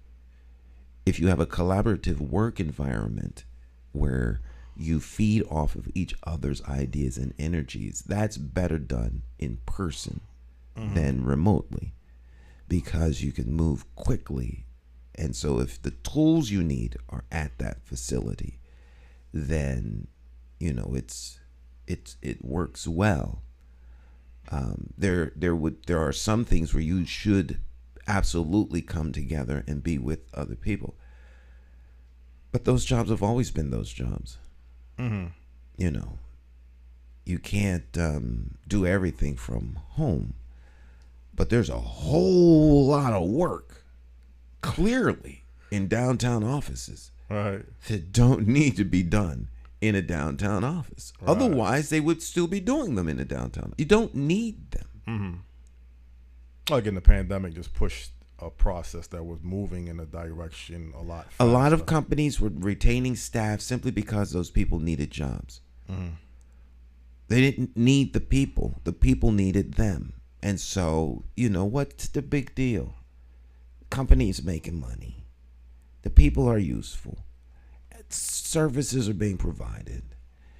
And we let them retire. 5 years, 10 years, this will all be done. But when the pandemic came and they forced a shutdown, well, we've been there's a move we've been wanting to make for some time. There was no justification for mass layoffs across the country with white collar workers and office workers. How are you going to justify that? What are you going to say?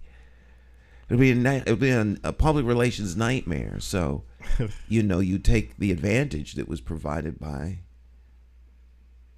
the global health issue. Right. Well, this whole theory of working for yourself or working for an employer, I know you may not, let's say, accept this, but I think you would have to understand it a little bit. Some people just can't work for someone else. I mean, I've talked to legitimate people that's a business. I don't work well for other people. For other people. I work well for clients. I will never have a job where I have a boss. I haven't had a job where I had a boss.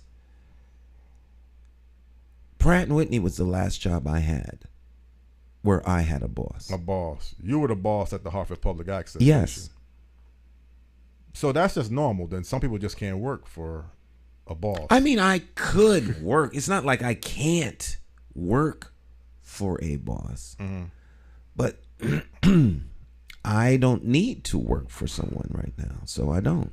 Right. I'm not going to work for nobody else. I'm not going to be an employee of anybody. But that's not quite. And I was an employee of the station. I was just in charge, but I had a boss. I had a board of directors. They fired me.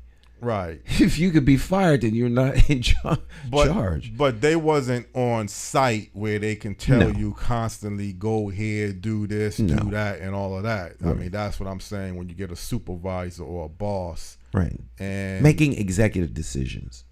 Exactly. Right. Everyone is not prepared or ready or capable of making executive decisions.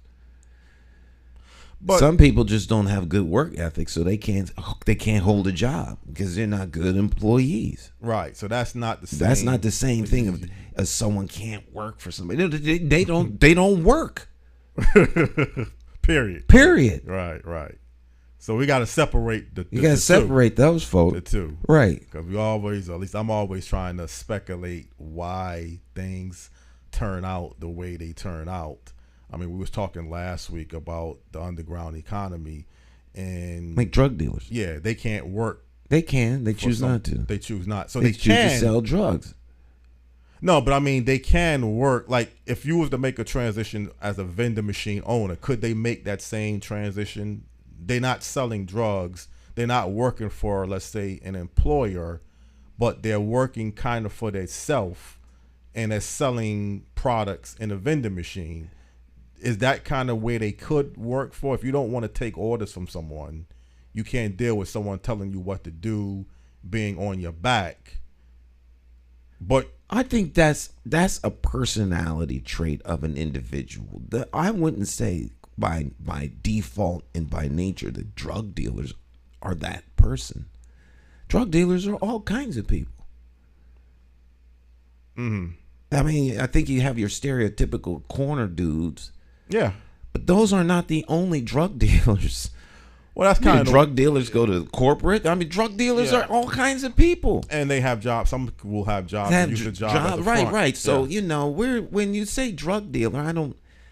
You don't want to give the drug dealer a bad. But I'm just saying anybody in general who wants to be a productive citizen, but they don't like the fact of having a supervisor. Then they need to work for themselves. I'm saying, wouldn't that be the best option? No, it wouldn't. No. I don't know. I don't know how to have I can absolutely have the conversation, but I don't know how to have the discussion as someone who has had employees. To me, the notion is nonsensical because you either gonna bring your behind here and work, or you can stay home. I process work that way. Anyone that's ever been in my employ, not volunteering, but employ, I write it out on a blackboard. This is a real simple formula. The only reason you're here is because you're doing something I can't do. So I'm hiring you to do work. Yeah, but I don't know if you quite understand what I'm asking you. Like, okay, I understand. Okay. The person you're talking about doesn't want to work. No, he doesn't want to work for someone else. No, he doesn't want to work. If he needs to eat and all this machination about he don't have the temperament to be under anyone employed, but he's on him. So what's he doing? He's selling drugs. That doesn't make sense. Well, no, I'm not talking so much about the drug deal now, because I know someone recently. He's going to be working for a landscaping company.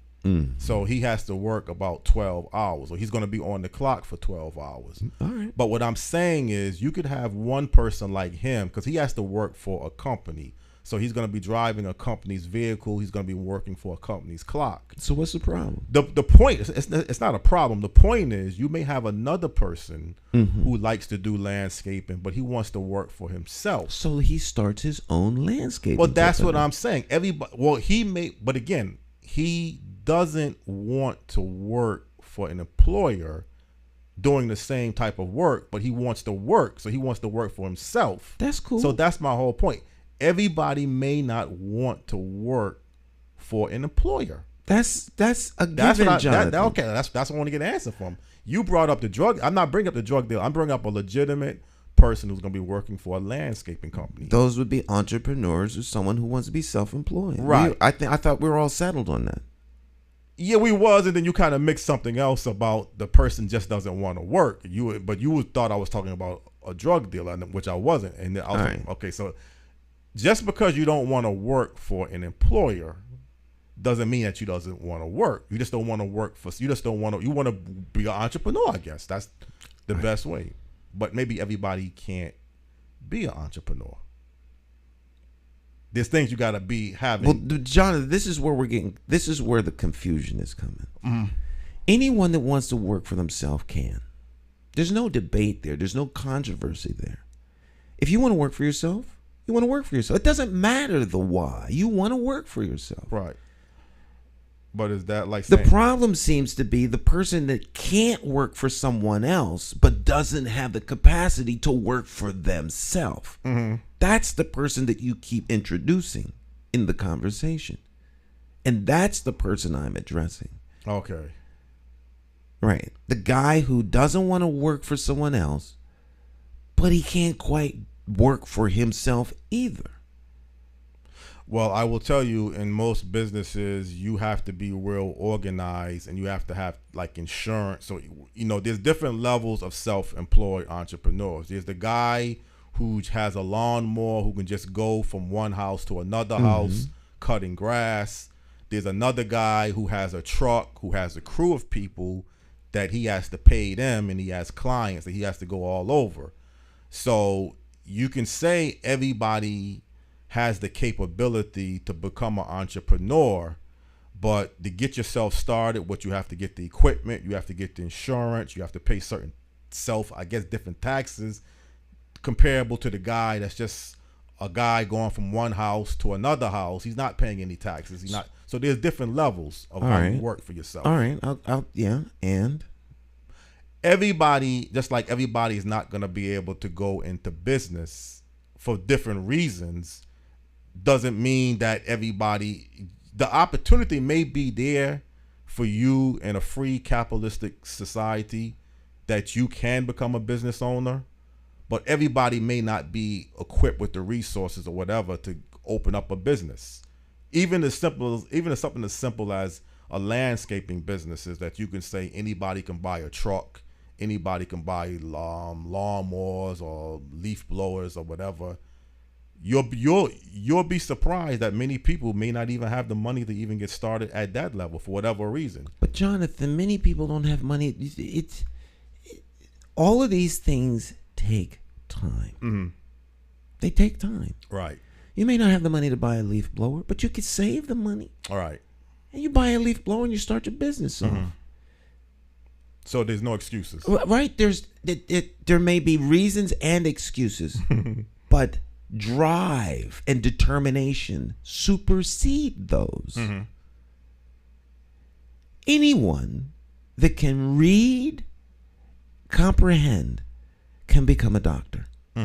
It's not going to be easy.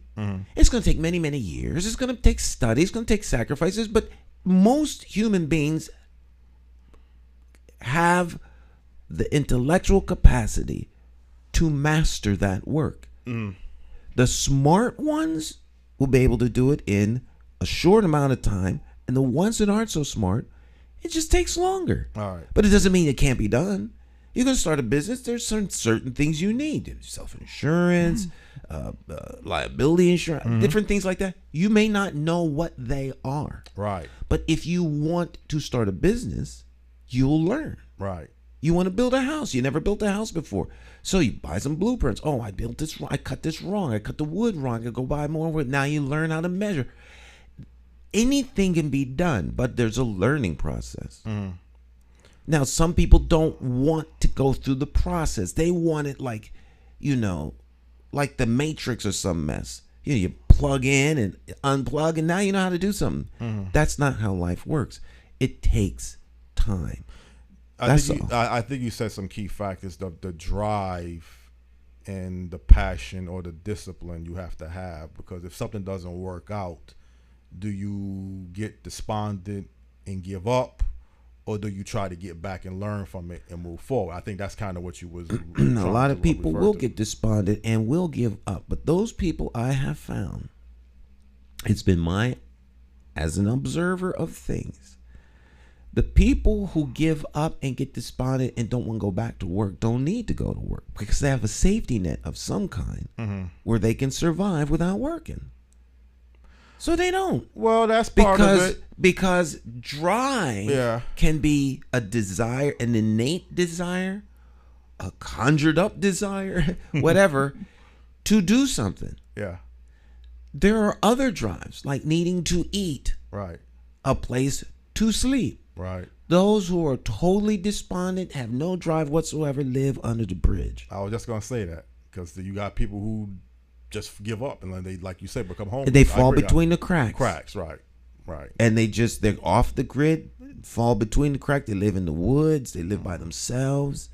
Hermits, going from town to town, living in boxcars, under bridges. They go from one place to the next. It's not a nice place to live. It's not a nice place to be. But for some people, that's where they wind up. And some folks that are endeared to individuals who are captured by that lifestyle, try to add help. There's missions, there's shelters, there's all kinds of a network to help people like that. And still people fall through. Human beings have the capacity to manage and direct their own affairs. Some are better at it than others. But most people, particularly that live in the United States, have the opportunities to move forward if they desire. Yeah. And there's a certain amount of responsibility on the individual to man up. Right. Or girl up. Or boy up or woman up. Right. You got to do your part. Everybody can't be dragged along through life. Right. Well, again, the family, Mr. Knight up in Boston, he like I say, both of y'all are always on the same page in just about every different belief. So he agrees with that. And he also stated that he started off as an employee. He saved up money, and he still would recommend that to many different people. Just don't jump into thinking that you could become your own boss, or, you know, what he's doing with day trading in the stock market. I mean, he had to learn that craft. Yeah, something you got to really learn. Right. But and if he likes the fact that he can not be tied down to a geographical location or whatever, but I do understand what you're saying. There's some people who just don't want to do anything. They don't want to work for an employer, and if they can't get their business or whatever gig that they're trying to get off the ground, if they can't do it the way that they want to do it, then they're not even willing to do that too. So I agree with what you're saying. You got to do something to be productive and function while you're here, to put a roof over your head and pay bills. Some people would say that's all that we're here for, just to pay bills and, you know, work for someone else. That's maybe a whole nother story. But I think the basic is you want to be self-reliant and not be dependent. And the end of the day, excuses are not going to really matter. I mean, they may matter in some areas of life, but if you can, like you've always stated, we can make up many different reasons why things can't happen or why they're not going to happen. That's real easy to do. A little bit more of a challenge to figure out why something can happen. You know, legitimately, Stan, you made it perfectly clear. You don't want to turn this into an outright business where you have a staff of employees. That's not what your calling is for. It's not. Okay. I'm not interested in hiring people. Yeah. And having them come to work, right, and having them have family problems and issues, and they can't make it today because something came up, and this, that, and the third, and they were on their way to work, but the tire blew out. That's the reason they're coming to work. Because I need them to do something. Right. We have commitments. That's why we hired them. Now, someone else has to do whatever it was they were supposed to do, and that someone is me. Right. And I always told employees, the day I have to do your job is the day I don't need you. Right. And it won't be your fault because I hired you. Here I have you working, and I don't even need you. Yeah. I could do this. Why? Thank you for letting me know. Well, the only thing I will say about the workforce is you need to know what you're getting yourself into. If you're going to apply for a job or start a business, you need to know about the job, about the company, because sometimes you might go by the job description, and that may not be enough. There's more to it than sometimes what they're going to describe. I mean, they're going to describe the majority. I think you find that out when you get on the job. Every job ain't for everybody, but everybody generally needs the job. So you go to work, you do the best you can, you learn on the job. No one knows all the details of a job until they get there. You're right. You know, that's why you have like 90-day probation period. And everyone, the employer doesn't know if you're going to work out. And you know, people who are in positions where they have to hire someone or have a staff, it takes them a while to get used to having someone that reports to them, and then their little employee quits and finds another job. They got to start the process all over again. You know, most people that are employees have never worked as an employer. They've never had to go through dealing with people who all you really want is someone who can do the job. That's, but there's more to it. So you have to manage people. People have issues and problems that comes with the territory.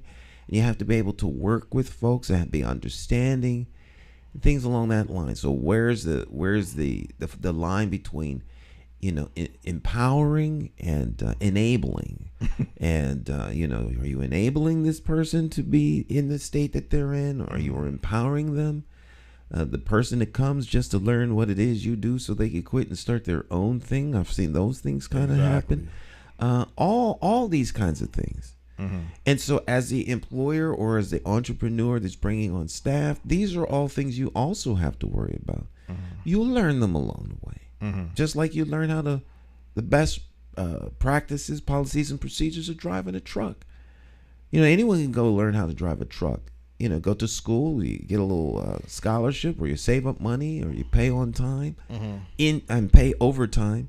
You learn how to drive a truck, then you have to learn the rules of the road. Then there's other people that drive. You got to have insurance. You get a maintenance program for your tires. These are things you gain as you grow into the job. That's I don't care what the work is. Right. That's just part of the process. Right. Well, don't get me wrong, Stan. I think sometimes our leadership is looking for answers when we're trying to help the youth get off career development and get started. And truthfully, like the example I made between the landscaping person, given a choice, if you can work for a company, there's benefits of working for a company more than it might be benefits of you working for yourself. You may be covered with health insurance for the employer. You may have other insurances that you might workman's comp if you get hurt on the job. If you work for yourself, you get hurt on the job, you got to come out of your own pocket for hospitalization. So there's always going to be a balance between the two. Why you would be better off working for a company or working for yourself. Mm. Working for yourself, you gain all the profits. You don't have, you pay off your overhead, but the amount of money that you're generating, you may see after a while, if I'm working for this landscaping company and they're going to pay the young guy $18 an hour, he may realize how much he could be making doing the same type of work himself. So after a while, if he owns the company. Yeah, but then he has all the overhead too. He's got to pay for the equipment. He's got to pay for gas. He's got to pay for new blades on the lawnmower. He got to pay for tires on the lawnmower. If he's got someone helping him, the person might be reckless, damage his little vehicle. Now you got to get that fixed. Maybe they insulted the client. Yeah, because they had an attitude and backed the lawnmower into the guy's car. Now you lose that contract. Plus you got to pay for the car, so you got insurance. You got your own family's health insurance that you have to pay. So at the end of the week, you might be making $2-3 an hour. An hour, yeah. In profit. In profits, yeah. So it's everyone has to do something to put roof over their head and food on the table. Right. What works best for you? Yeah. At the end of the day. And I don't think it's any more complicated than that. Well, you've always said, even last week, that, I try to find reasons that the people who are doing illegal, I'm talking about anything, they don't, if they knew more about what's available, if they had more awareness of what they could be doing, but you don't see that as the real problem, though. No, they choose to do that. They choose. They choose to sell drugs. They choose to be in the distribution of illegal guns. They choose the sex. Well, everyone does not choose the sex trade. Yeah, but some do. Some do. They choose to make illegal porn films. These are decisions, right, that people make. Because you could turn the network into a pornography network. I've had people, as you know, I've had people suggest to me, now you can make some money You just not doing the right product. Right product. And you put some topless girls on That's there not- doing the evening news, and you make some real Make some money. real money, yeah. I've had people approach Right. me with all kinds of things, Jonathan. But- I'm not into any of that. But stuff. see, I think it comes down to what you can live with, most people can't live with being demised as selling poison or selling your body. You got to be, I don't know if you got to be a unique person, but you got to be willing to be a certain person to go out there as a woman particularly, but even as a man, and engage in pornography where everybody's watching what you're doing. If you're a criminal drug dealer, Some people are criminals. some people are criminals. So everybody may, I guess it's not for everybody, but you got to be a certain character. There's always someone willing to do anything. Mm-hmm. Always. Always. Always. Right. But Whatever the task. You need someone to lay underwater pipe. There's someone that does it. right. You need someone to go down and remove a nuclear warhead from a submarine that's imploded and sitting on the bottom of the sea. There's someone that does that, and they're very good at it. They know exactly what they're doing. There's someone that does everything. Go send an astronaut, Right. miners, digging uranium out of the ground, digging coal out of the ground. Well, even to be begging for money on the street, you got to be a There's certain people person there's that do people that. I who mean, that's their job. They Yeah. go out and they panhandle. panhandle, yeah. So but you got to be. I guess you got to be that kind of person to be able to withstand that. I guess that's the best way I could think of describing it. It's not. It's not for everybody. It's just a function of. But I mean, at some point, Stan, I'm working on just getting a guest who made the transition from a legitimate from a drug dealer to a legitimate business person. I think if I'm able to get the guests on the show, it's going to be a dynamite interview. It's no guarantee I'm going to get the person on. They went legit. A lot of people used to do something that they don't do anymore. Right. A lot of people they know the lifestyle, the quick, fast money, quote unquote, got thin real quick. Yeah. Yeah. And no one needs that kind of pressure. But we as a society can't wait for the government to reform things and make the policies to make the opportunities better. Like you said before, it's just too much money in drugs. That's why it's not going to be regulated. Now, when you say we as a society, there's two words that I always shy away from. We. Who is we? I generalize, right? Yeah, and society is like another form of we. Well, Individuals that want change in their life would do well to undertake that change and not wait for someone to come along and help. right. Someone to come along and provide a program. Because now you are dependent on the helper or the program. And I don't think that being dependent on anything is a good thing. The only people you should be dependent on is your spouse. Right, right. And that's something you volunteered to get into. So, other than that, limit dependency as much as you can. Yeah. Your children are by default dependent on you. And clients are dependent on you. Clients, right, too. So you have an obligation to the client because they're depending on you. That's why they hired you. No, but we are moving, and you're right, Stan. We is not a good terminology because we takes the emphasis off of you as an individual. You're generalizing everybody. But to be realistic, let's say if an organization or a group of people, now that's where you get more than one person, you are expecting certain things to change. Like I said many times before with Cliff Thornton with efficacy in his organizations, he feels we're operating like a dog chasing his tail. Until you get this money out of this drug economy and reshift it in a different direction, it may not factor into every particular problem. I agree with that, but it's at the root, directly or indirectly, of many problems. Don't expect many of the crime problems and the gun to really go away. Cliff is absolutely Cliff is absolutely right. The problem is, excuse me. The problem is, it's a cancer that cannot be eradicated. It's grown, and the corruption is so ingrained that it's. Yeah, but you said last week, Stan, the drug problem is just too much money involved in it. That's what I'm talking about. Okay. It's the money is the problem, and there's too much of it, and it flows like water from Niagara Falls, and most people govern their life through money.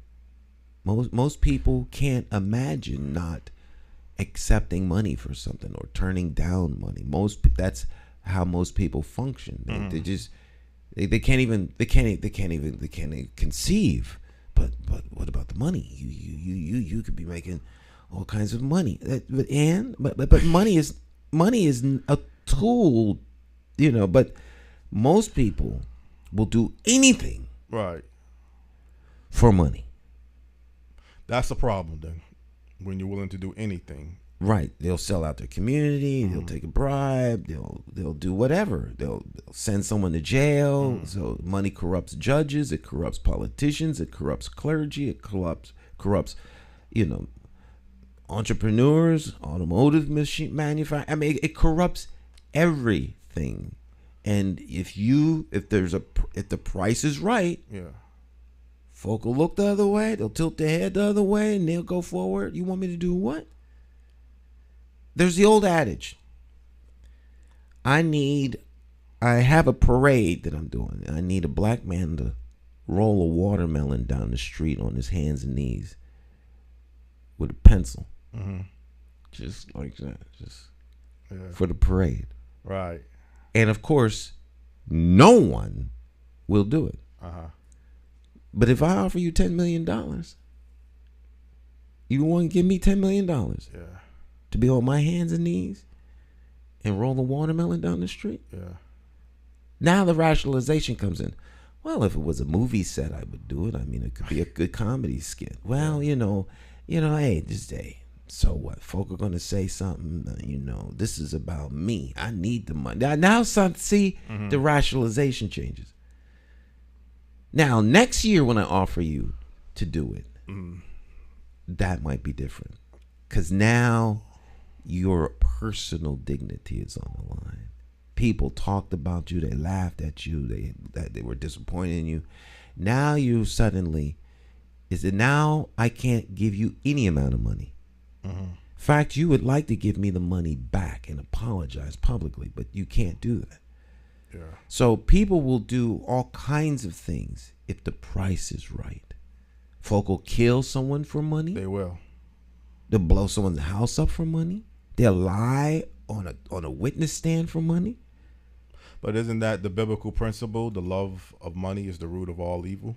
The love of money is the root of all evil. It's not money that's evil. That's what I'm saying. Yes, the love of money.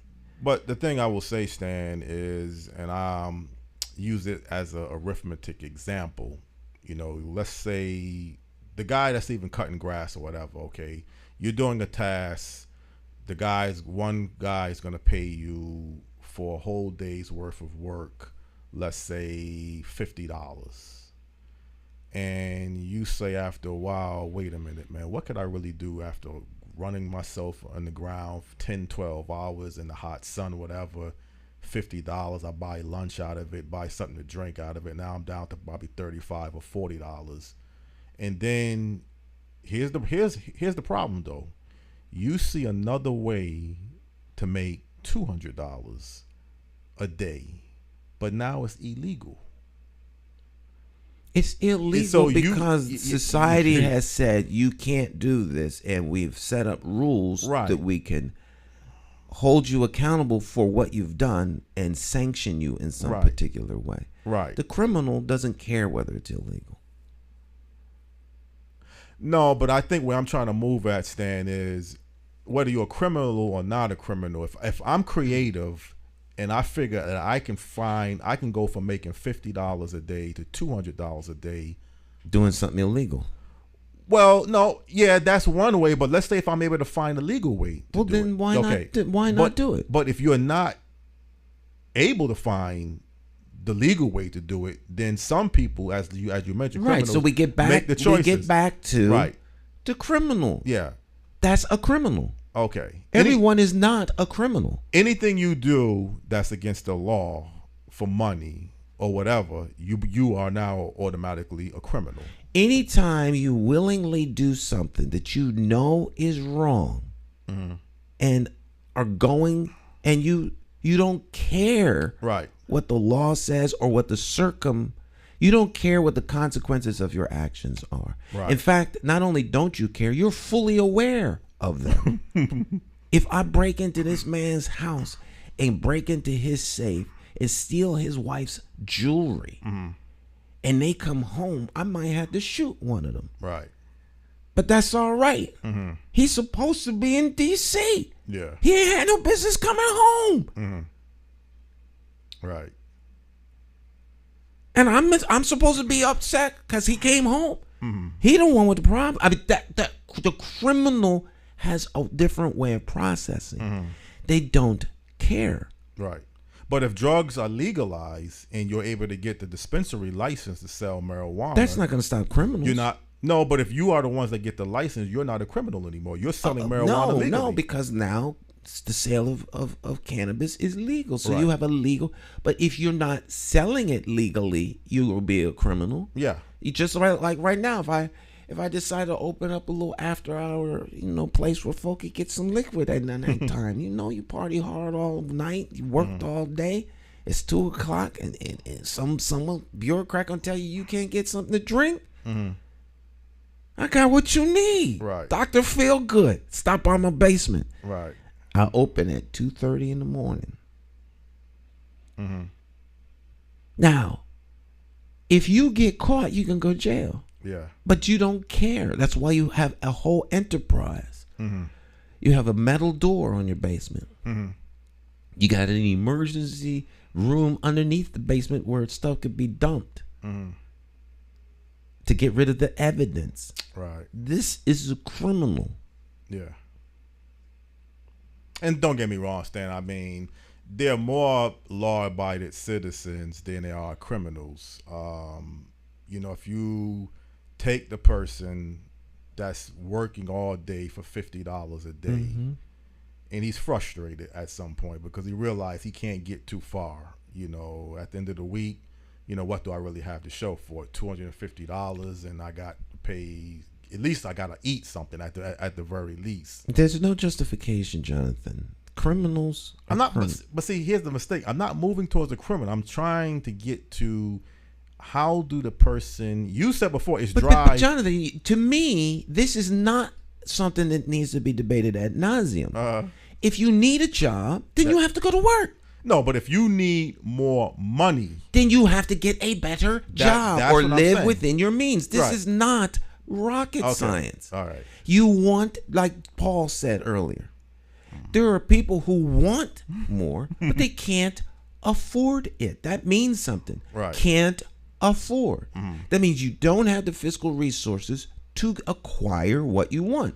And I don't care whether you should have a flat screen or you deserve a pool or why should you have to live in a roach rat infested house. Well, you deserve all this other stuff. Then make more money. Well, substandard housing, that is a problem. Right. So everyone doesn't live in substandard housing.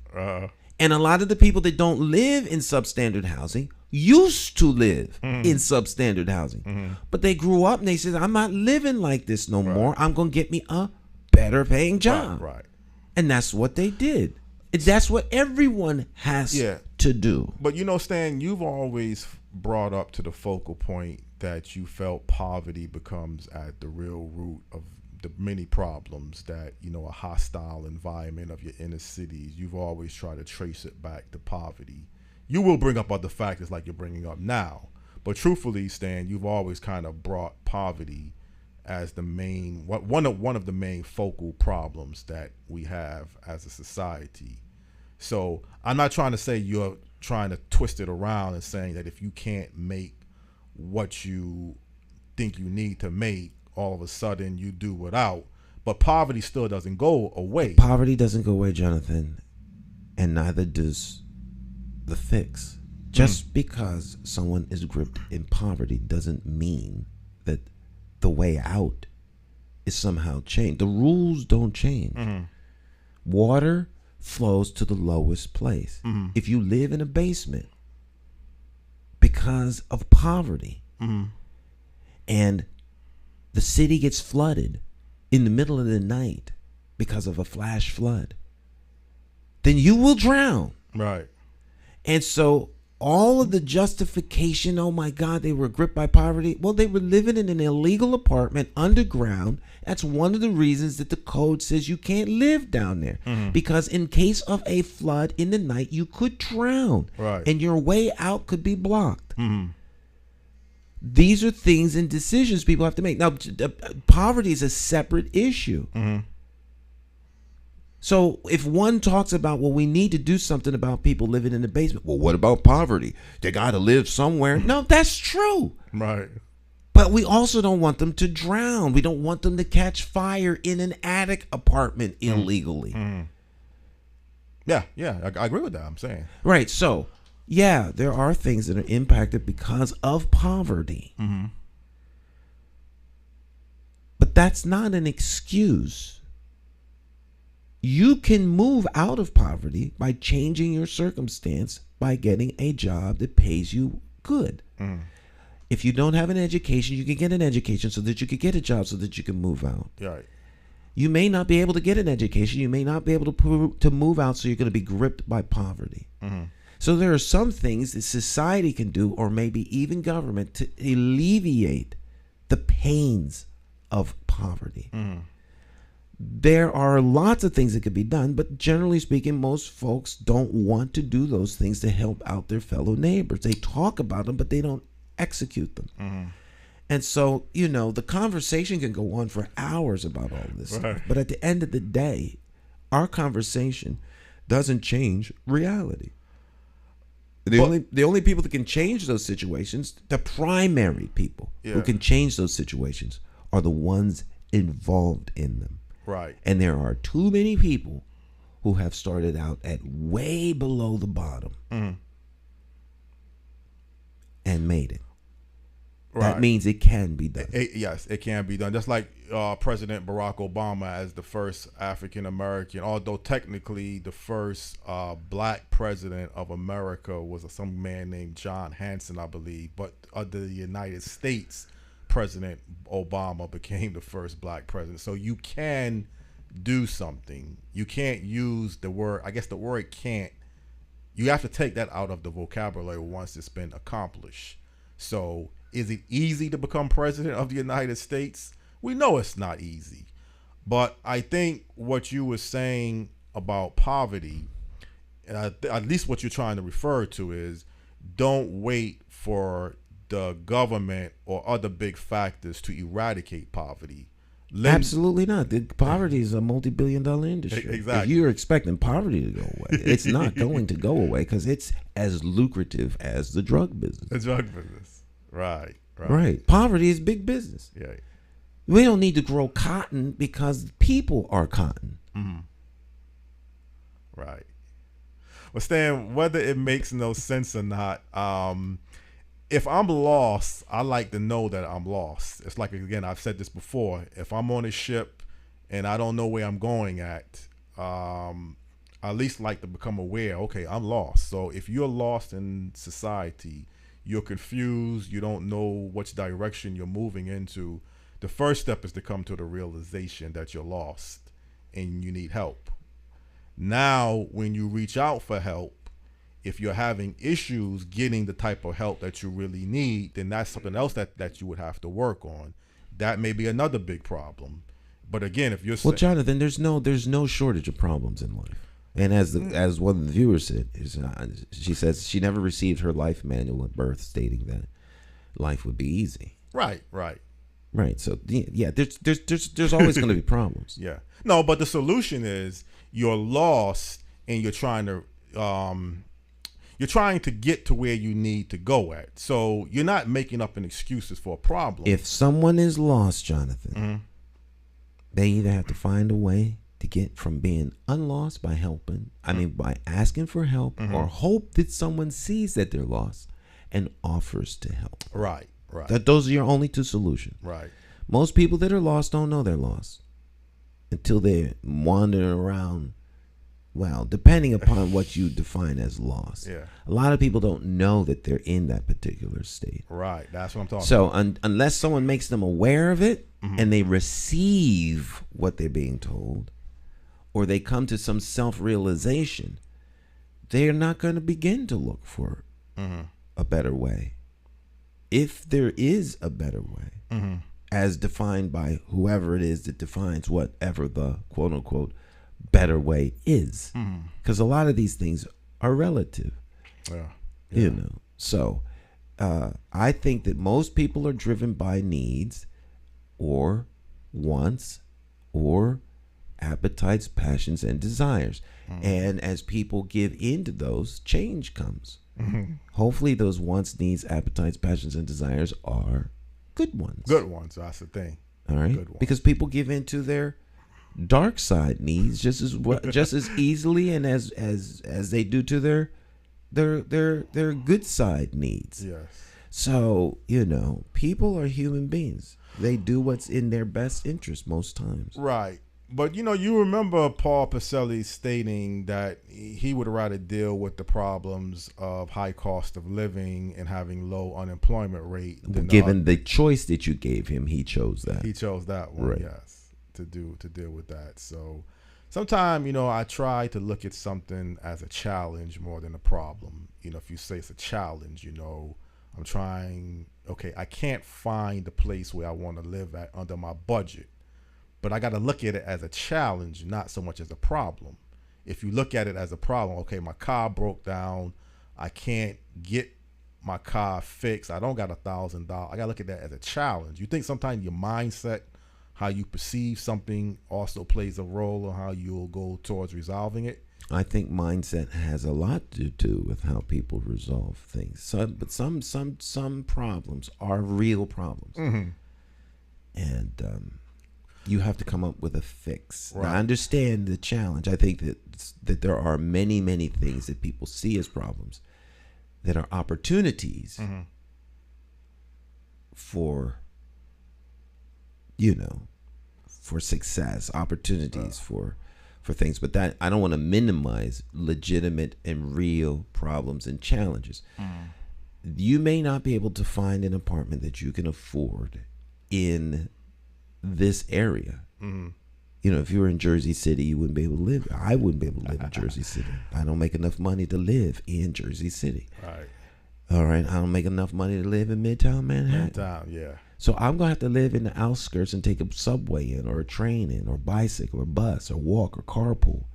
Those are the options. I may not be able to work in New York or in that area because I can't afford to maintain a house and eat.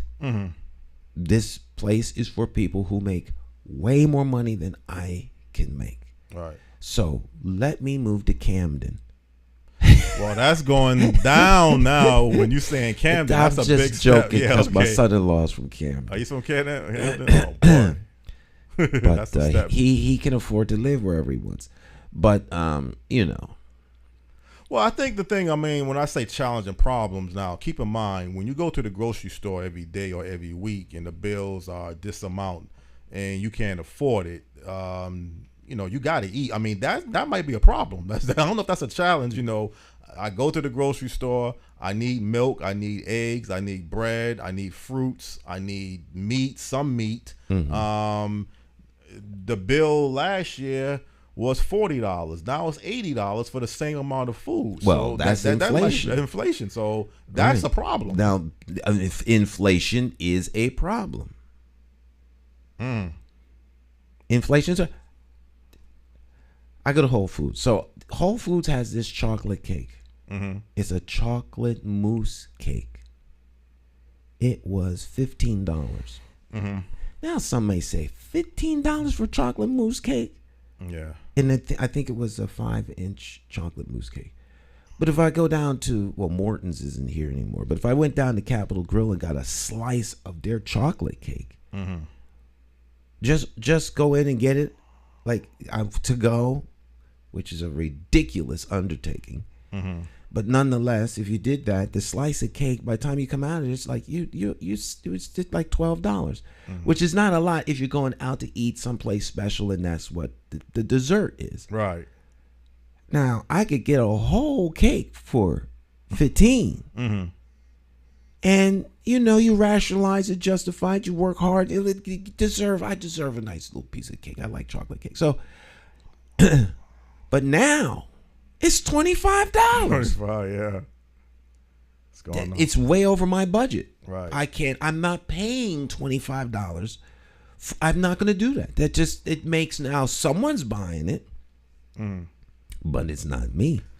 I'm in the muffin range, Yeah. Let me get some blueberry muffins and some toast them in the oven and call it a day. But I can't afford that. That's for everything though. Everything has gone up. Gone up, yeah. Because there's so much money in the marketplace, everybody wants more of the money, so the prices go up. Now, eventually they'll start to drop back down, but it's going to be very slow. And it means a lot of people are not going to be able to buy what they once bought. And so for the people who make products and need to sell products in order to stay in business, they're going to have to charge more just to stay, just to make the money that they used to make. And so it ripples and everything starts going up. Everything. Bottle of water. Gas goes up. Gas doubles now. It takes you twice as much. That's money out of your pocket. Plus food goes up. That's more money out your pocket. And so, someone said Whole Foods is expensive. Whole Foods is not expensive. Going to the doctor because you don't eat well is expensive. Right. So you deserve quality food in your stomach. And one thing I learned, the first thing I learned when I got my very first job at Pratt & Whitney, and I learned this from a fellow Pratt rat. We were both 19. And he said, no. This guy was a little bit older than me. He was talking to the two of us. He said there's two things he will always have: heat and the best food he could afford. Yeah. I never forgot that. He said, because I work for a living. So I'm never going to be cold in my apartment or house, and I'm never going to be hungry. Well, that makes sense. That absolutely makes sense. Before I would buy a TV, I'm going to buy food. Yeah. I mean, it doesn't make sense that people don't eat well. Well, I think because you can eat well, and it's not that much more expensive. Well, the thing about what somebody said about Whole Foods is Whole Foods is going to be more expensive than Save a Lot, but you're getting a different quality of food at Whole Foods than you get at Save a Lot. I ain't nothing against Save a Lot. I'm just telling you like it is. It's just no. I'm telling you, there are different qualities of Whole Foods, and when you go and see what you buy and taste it, you will never I agree with go that. back to buying food. There's a reason why they sell salmon at Save-A-Lot for the price they do. Right. And the salmon at Whole Foods. Yeah. There's a reason. And food is medicine. It is. People say that all the time. Yeah. Particularly the food desert folk. Well, food is medicine and we deserve quality food. Then act like it. Start shopping where the quality food is. Yeah. But sometimes, you got to still, even when you go to Whole Foods, man, if I see a roast beef for $50, can't afford to drop $50 for it. I mean, it's a good quality meat, no doubt about it. There ain't that much roast beef in the world. For $50. What kind of roast beef you buying? Well, no, one time a friend wanted me to buy her a roast beef. I think it was like, I don't know how many pounds it was for her family or whatever. And I look at the price. Is she married? She's married. And she wants you to buy her a roast beef. Well, it's just like, I mean, she bought me a present and I was going to buy her a present. So she asked, what did she want? And she said, like a roast beef. So, just buy her a roast beef, and everything. It don't make, but I'm not saying, I go to Whole Foods anyway and I see, because that got me looking at the prices of their meat. And you look at the steak meat, it's expensive. I mean, they got top quality meat. As expensive as a steak is at Whole Foods, it's less than a steak going to a restaurant. A restaurant, right. It is. And you could get the best steak and cook it yourself. I have learned that. It's hard to eat a whole pound of steak. Yeah. Well, the thing, I mean, I've cut back on red meat anyway. So right. I don't eat red meat. So I have no idea how much roast beef or steak costs. Yeah. It's now don't get me wrong, every now and then I may have a burger or something like that, but I've kind of limited myself on red meat, because the ground beef at Whole Foods, I get the grass-fed meat. It's very tasty. You notice the difference between that and Stop and Shop? Oh, definitely. And I go to Stop and Shop too, but I don't even buy meat at Stop and Shop. I don't stop and shop at Shop and Stop. I go to Walmart. You told me that, yeah. Yeah, everything you need is at Walmart. Less than Stop and Shop. Yeah, all your little crunchies. It's shameful to see us come out to Walmart, because we go to Walmart. We might probably go today, either today or tomorrow. And the Walmart, your Doritos, your Lay's chips, right? Your Fritos chips, your pretzels, your canned goods, your oranges, like the little oranges, peaches, everything you get at Walmart in a can. Anything you get in a can or a bag. Sodas, all that. Walmart has it, yeah. I can't imagine. The only thing I go to Stop and Shop for is ice cream. They got better ice cream? Well, they have the full range. And for whatever reason, the ice cream up at the Walmart over here, Flatbush. Yeah. I don't know who's managing the store, but they just have disrespected ice cream. They should be banned from selling ice cream. Because they let you have to like chip the ice cream out. Oh. No other Walmart is like that. But the one there, it's ridiculous. It's like they let it thaw and freeze. Yeah. And it just sits there. No one buys it, so it just stays there. I don't think they have a permanent manager there. Yeah, I don't even really buy ice cream. If I do buy ice cream, it'll be strawberry. That's one of my favorite flavors. Yeah, mandarin oranges, yeah. Okay, and I thought Breyers was one of the top ice creams. I don't know what type of ice cream that you buy. Haagen-Dazs. Haagen-Dazs? Haagen-Dazs. Yeah. So you don't buy Breyers then? I used to buy Breyers, but Breyers has guava gum in it, and I like Breyers. I'm from Philadelphia. Breyers is not a bad ice cream, but Haagen-Dazs. Now you're starting to talk about the Ice Cream Collective. This is a sacred space that we have on Facebook. The Ice Cream Collective. We touch the ground in the presence of ice cream. Okay. So the Ice Cream Collective. Breyers is, I don't know. I don't think anyone's ever submitted Breyers as a legitimate ice cream. But it is, don't get me wrong, Breyers is not a bad ice cream. But Haagen-Dazs and Bart's. Now, Bart's is expensive. But when it comes to ice cream. Well, it must be top quality then if it's that expensive. Bart's says right on the little thing, for those who know the difference. Yeah, Bart's is good. Hand packed. All right. I mean, if you're gonna do some things, treat yourself to something good. You can get Bart's at Whole Foods? No. Yes. Okay. Yes, you can't get it at Haagen-Dazs. I mean, you can't get it at Walmart. Yeah, next time I go there, then I'll look for this ice cream, Bart's. Yeah, the I'll Bart's. treat myself. Treat yourself to some Bart's, and then you'll stop eating any other ice cream. And they got strawberry. They had the strawberry I think flavor. they do have strawberry.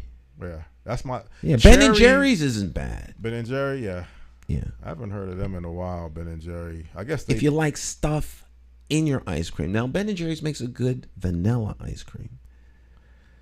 Vanilla goes good with certain things, but that's not my top. Cherry, strawberry, some chocolate, not all chocolate. Yeah, chocolate's got to be the right chocolate. right. You know, vanilla, I don't know. I used to like vanilla, but no. You got to get the right vanilla bean. Vanilla bean? Now, that's where Breyers excels. Okay. The Breyers vanilla bean. Not the Breyers French vanilla, but the vanilla bean. Right. That's a difference. Yeah. That there's a definite difference. Yeah. Do you buy almond milk, or you don't drink milk? Do you? I don't drink milk. I love almond milk. No. Yeah. Anything milk. I don't like. Oddly enough, I like ice cream, but I don't like. I can't drink. I don't like milk. I don't like the taste of milk. Oh. And almond milk, they claim, is healthy for you.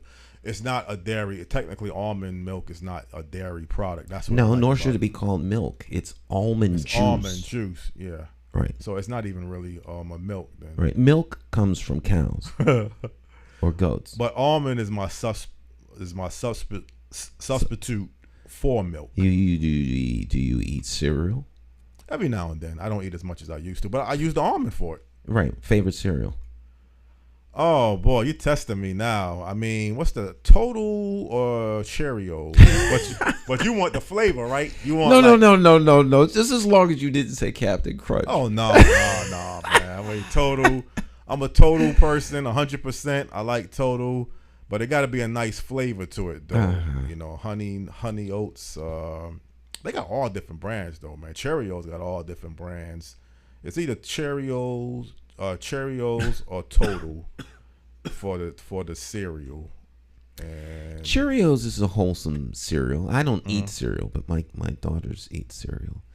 My wife eats the kind of, like I call it gravel. Oh, gravel? Yeah, it's got, those cereals, it's got the kind of, everything in it, nuts, whole I don't like rolled those kinds. oats and all kinds of other stuff. It's like granola with milk. Yeah. It's healthy for you. Yeah. So, but it don't have the right taste. I got to be challenging myself to find out the healthiness of what I'm looking to buy and the right taste. Mm-hmm. You get Total that has 100% of everything. You strike me as the kind of guy that would buy cereal from like a GNC. I bought vitamin health food store. Yeah, well, not GNC though. I used to go there, and some of their products I've been questioning. But I will buy not cereal though. I buy products from the health store, but not cereal. Protein powder. Yeah. I go to a health store for that. You can get some protein in your other regular products too, but I'm not the cocoa person. I don't drink that stuff anymore. Cocoa. What they call it, Nestle? Oh, Nestle. Yeah, I don't drink that. Well, it's cocoa. Chocolate milk mix. Nestle chocolate milk. Nestle makes chocolate milk mix, but the Hershey, cocoa. Cocoa, but Ovaltine's supposed to be the healthier one. I remember Ovaltine. Ovaltine, but the taste ain't all that. No, I remember Ovaltine when I was a kid. I rebelled against Ovaltine. I think it was an effort that my mother was undertaking to have me drink milk. Yeah. You didn't put chocolate in it, strawberry milk.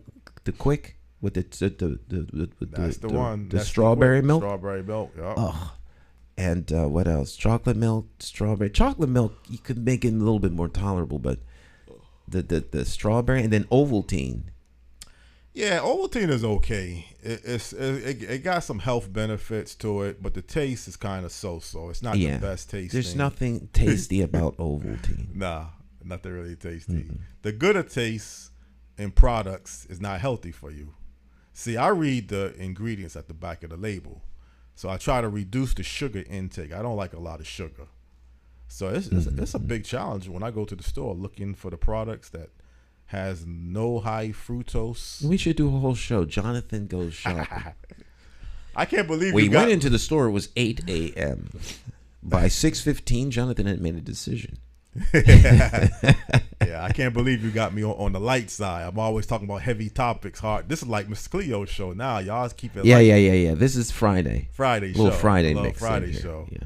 And everything. But hey, it's nice for a change and everything. And pizza, you got certain pizzas that you like to eat. Well, see, pizzas we all go to Harry's Bishop's Corner. Yeah. Because my daughter likes that pizza there. I generally don't eat pork, but I will do the bacon pizza from Harry's. I stay away from pork. Yeah, pork is poison. Yeah, but I will eat. But they don't put a lot on it. On it. You make it real crispy. Bring it home and doctor it up. And put it under the broiler. Let it fry up some more. You need to try hamburger. Like you get a combination hamburger, onions. I like hamburgers sometimes. Onions, peppers, tomatoes. I like the vegetable style. But if you're going to give me a meat, put a little hamburger on it. I can't deal with sauce. Chicken. You ever have the barbecue chicken? Not on a pizza. Mm-mm. Oh, yeah. The buffalo chicken pizza. Buffalo chicken, it tastes good. Oh, yeah. That's nice. You don't like on the crispy side. Yeah.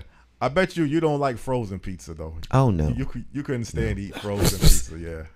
It's hard to find a nice frozen pizza. I ain't going to lie to you frozen about that. Pizza. Who eats frozen pizza?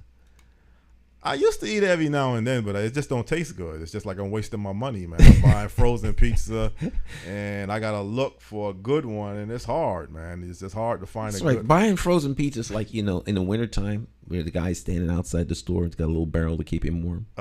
Just put your money in the barrel. Okay. It just cut out the middleman. Just burn the money. Yeah, frozen pizza, man. Throwing your money away. DiGiorgio makes frozen pizza, right?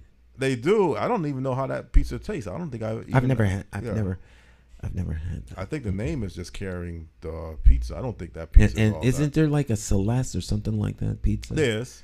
That's been around for a long time. Maybe we should have a frozen pizza contest. It's been so long. I shouldn't just out of the box dog frozen pizza, because there could be a legitimate good frozen pizza, but there's a couple, but you gotta really search for it. And you might be paying more money for the good top frozen pizza than you would be going to a restaurant. So I can't tell you for sure, but I like the healthy foods pizzas. But the vegetable pizza, dude, if you get onions, peppers, tomatoes, now you know who has a good pizza pie? A good pizza pie, First and Last. It's a restaurant name, First and Last. I'm out of touch, man, with these places you're talking about. There's a place you don't know down on Maple Avenue, First and Last Tavern. Oh, okay. Restaurant, yeah. Yeah. I probably passed. I just haven't paid attention to right there by Goodwin Park. Goodwin Park? On the corner. First and Last used to be the bakery, but the bakery's closed. Yeah, it's too high. First and Last Pizza. That's not First and Last Pizza. It's First and Last Restaurant has a good pizza, but their pizza's thin crust. It's not like the New York style downtown Hartford on Main Street near the old Sage Island or the G. But that's Pietro's. Pietro's, yeah. Does it taste something like that? I was never a fan of Pietro's pizza. Yeah, a little overrated. Well, I don't know whether it's rated over or not, but I like their Philly cheesesteak. Tastes very good. You're right. Right. They had a good Philly cheesesteak. I would ride my bicycle there at night to get a Philly cheesesteak. But the hands down number one place to get a Philly cheesesteak is G's.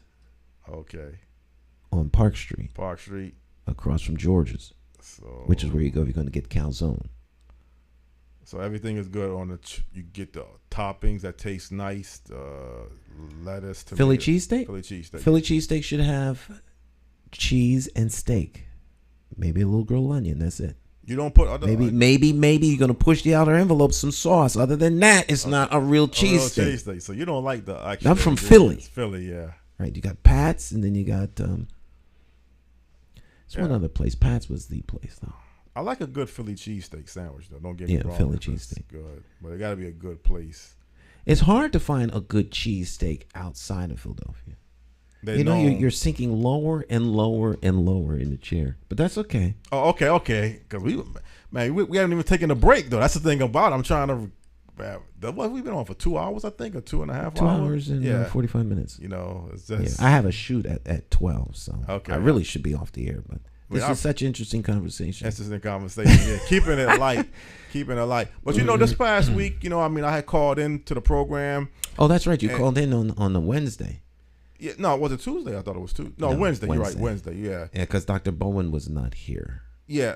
Luis made a very strong comment, man, calling Mayor Bronin a racist. Well, that's how he feels. That's how he feels. He speaks his mind. He does. But, that's a strong comment to call someone. You got to show evidence. I'm sure that he can't figure out what's wrong with you that you don't even see it. That's where Luis will come. I'm trying to figure out, when you say a person is a racist, I'm picturing he just doesn't like black people.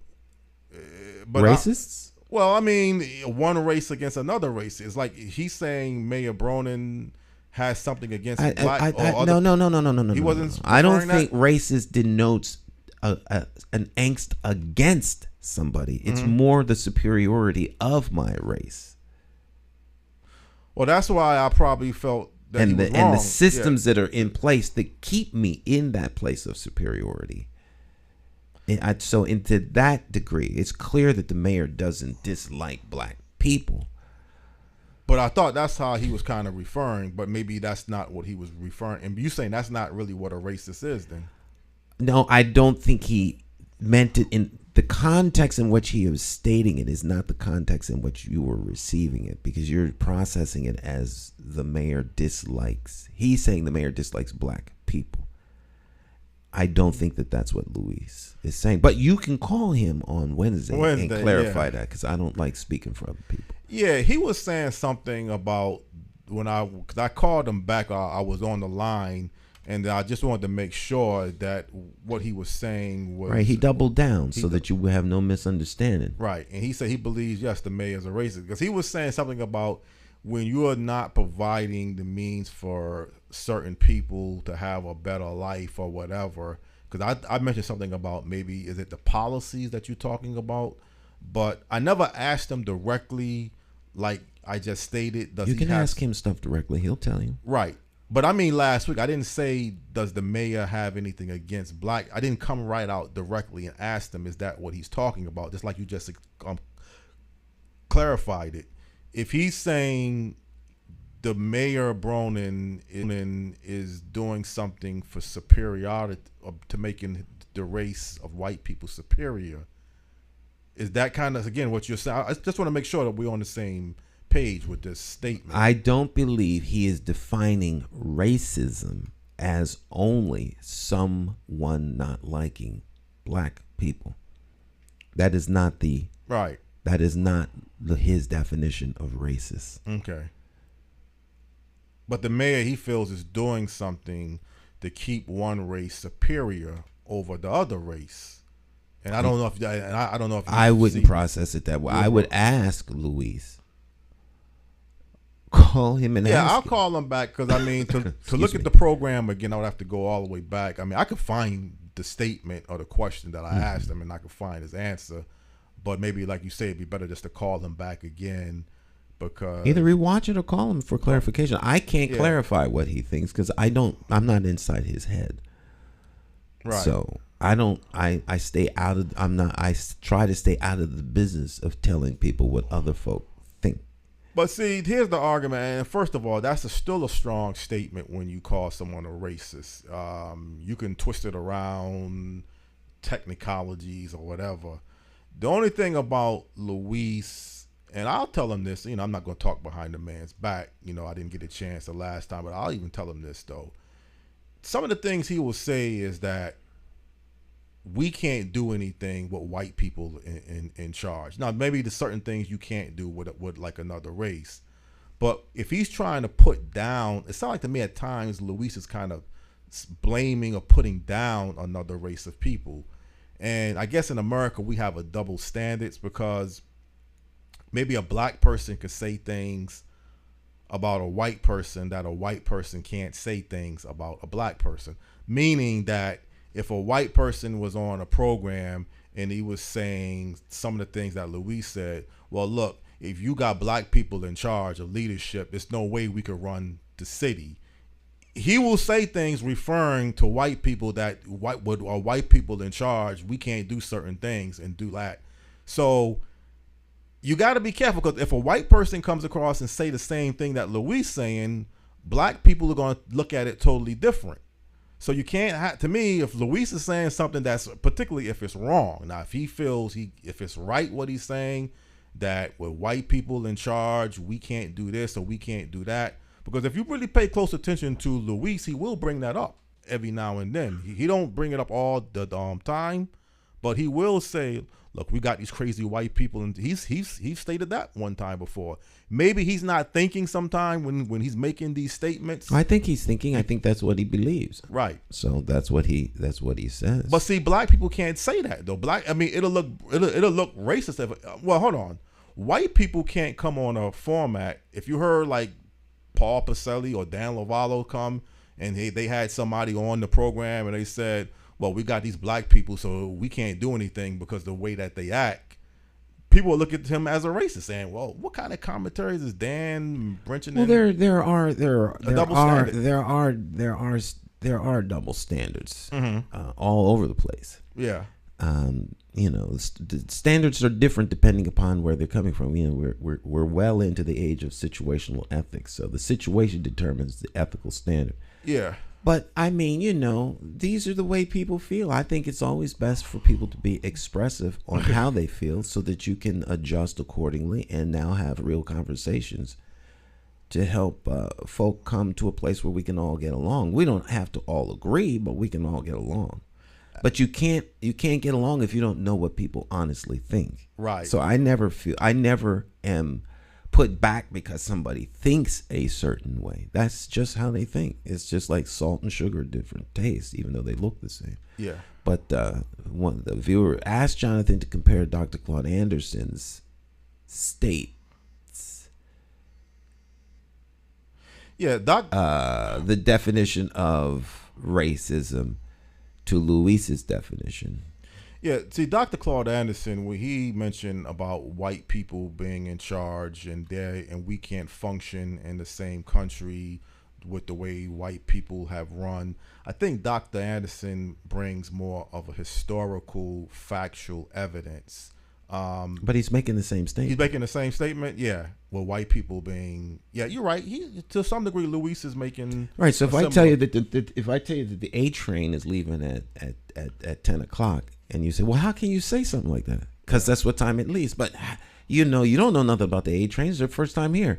Now, old guy comes up and taking the A train for 36 years. He's got historical context on the arrival of the train, this, that, and the third. The time is the time is the time. It doesn't matter who's saying it. The only difference maybe, and I got to pay more close attention maybe to even Dr. Claude. I don't think Dr. Claude Anderson will call white people crazy. He may feel that way. He may say, he don't say we're crazy white people in charge. Luis will say things like that. So maybe it's certain ways Luis is describing the same thing that Dr. Claude Anderson has stated. It's almost like with Minister Farrakhan talking at times about Jews, and bloodsuckers and things like that. Or maybe it wasn't Minister Farrakhan calling Jews bloodsuckers. Maybe it was somebody else. But I'm just saying, sometimes you can say almost the same thing, but you can kind of put a few words in it. Well, this is the art of communication and why nuance matters. Words mean things. And right. So as people get better at communicating, they learn that there's ways that you have to say things. Exactly. Because people will misunderstand what you said. And so you have to be a little bit more direct, and you have to be more cautious in what you say. Yeah. Now, when you start to get to that level, people accuse you of being political in your delivery. Uh-huh. But reckless words are worse than matches in a dynamite factory. Right. So you have to be very careful what you say. Yeah. And sometimes people want to say stuff to be explosive. They say things purposely to be explosive, but all those things, everything has a consequence. I was going to ask Luis last week, but for some reason I didn't get around to asking him. I was going to ask him, do he know, or does he know of Dr. Claude? Not Dr. Kuba Assegai, because like I've said before, there's some similarities of Luis to the late Dr. Kuba Assegai. In delivery? Well, delivery, yes. Or in sentiment? Sentiment, too. How he feels.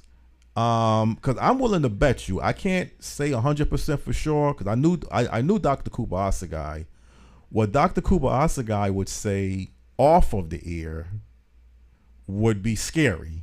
Right. But he would also say things on the air too, though. But Dr. Asagai was extremely selective. There's nothing he didn't say on the air that was not intentional. Right.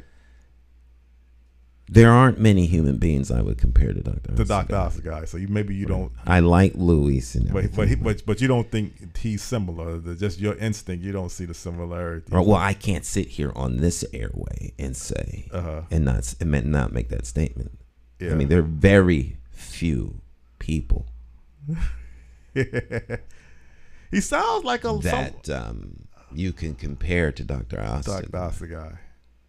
Well, he said some of the things that Dr. Asagai, even last week, because you're talking about the system and that he feels he can't work in the political system. Dr. Asagai would one time saying, you can't get out of a crisis with the same mentality that got you in the crisis. It may not be the exact same thing that Luis was talking about, but he doesn't believe the political system, from what he stated last week here, can be effective and work for black and brown people. He thinks that we can't function and operate in this political system that's set aside for us to function. We need to create our own political system. That's what he was saying. Well, that people say that's always that it's a dynamite factory, not mattress factory. Dynamite factory. Dynamite factory. Yeah. We're not going to start our own political system. That's what I'm saying. So, I mean, people talk that. And then that may be like the poverty. Yeah, maybe that is what needs to be done, but that ain't happening. And I think I hadn't even mentioned that. You got to work with the political system. I said you have to work with the system that is in place. If you want to see what will happen to somebody who goes to try to change the existing political system, you only need to know one word or one name. And that is Trump.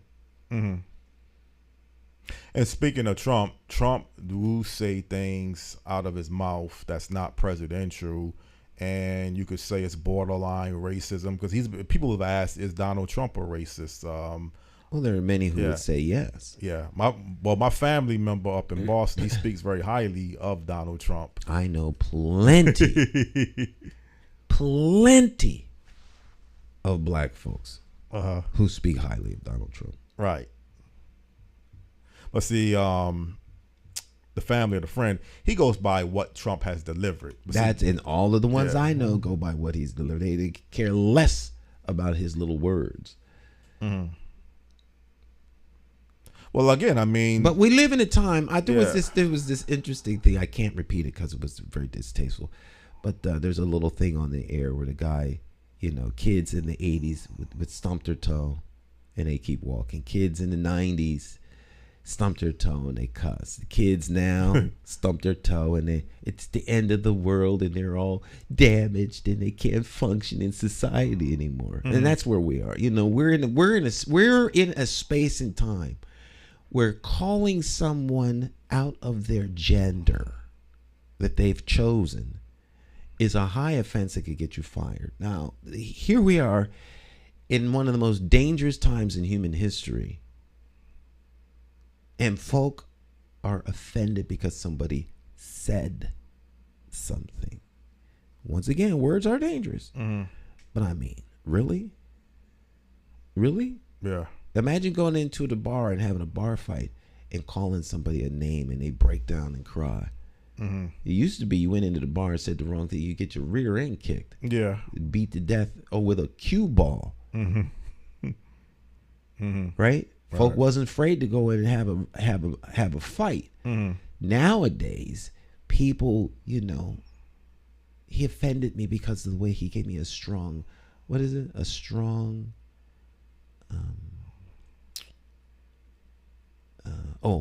he was using microaggression against me and he gave me a strong look and I'm very offended by that.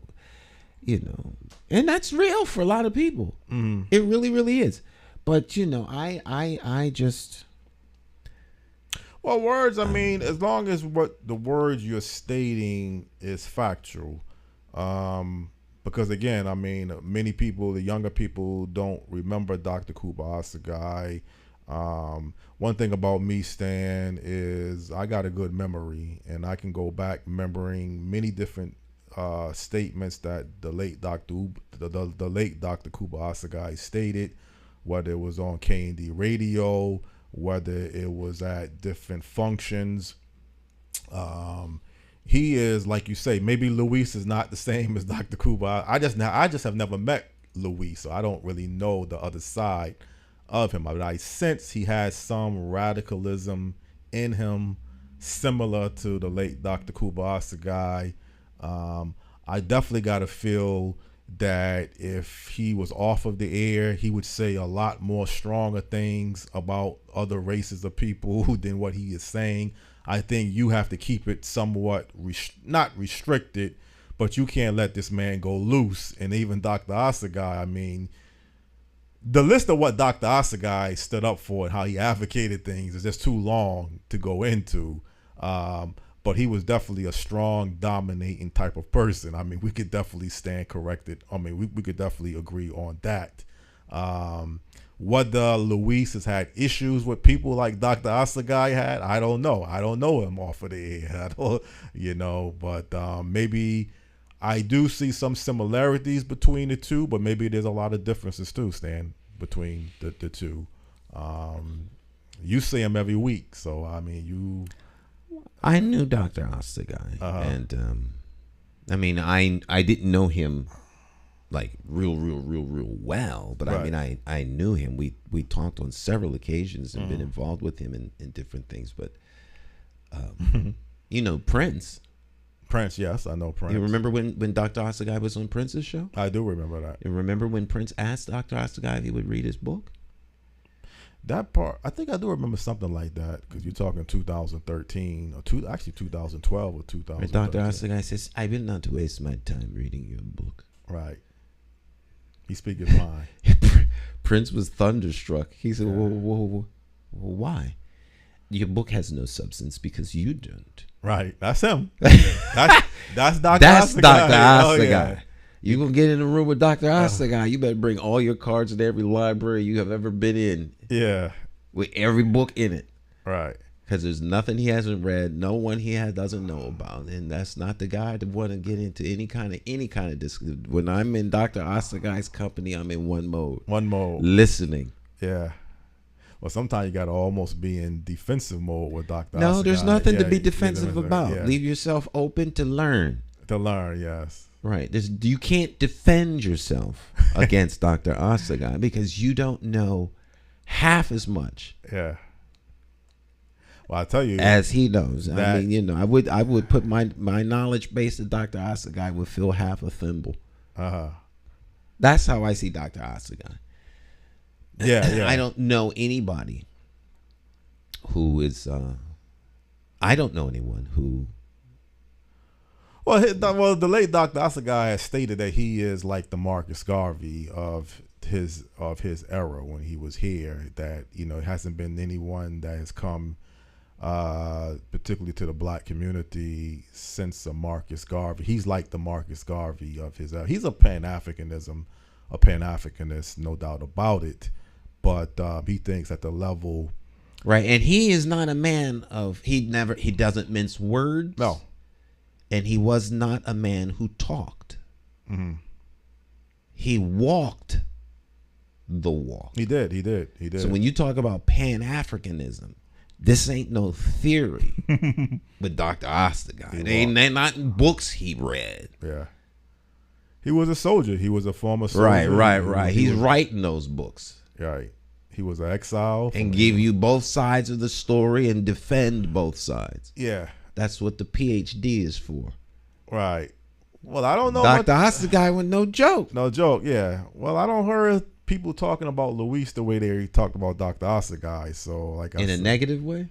Both negative and positive. Maybe I'm not around that circle of people, so I have not met Luis. So, and I'm not in his Well, presence. maybe you should come in one day. One day, yeah, we got to arrange come that. in on a Wednesday. Come on Wednesday and just meet this man. Meet him. To do that. But Dr. Assegai definitely, man, was a different, unique person. That's why I suggested a couple weeks ago about the film or the movie. He would make now that would be a biopic.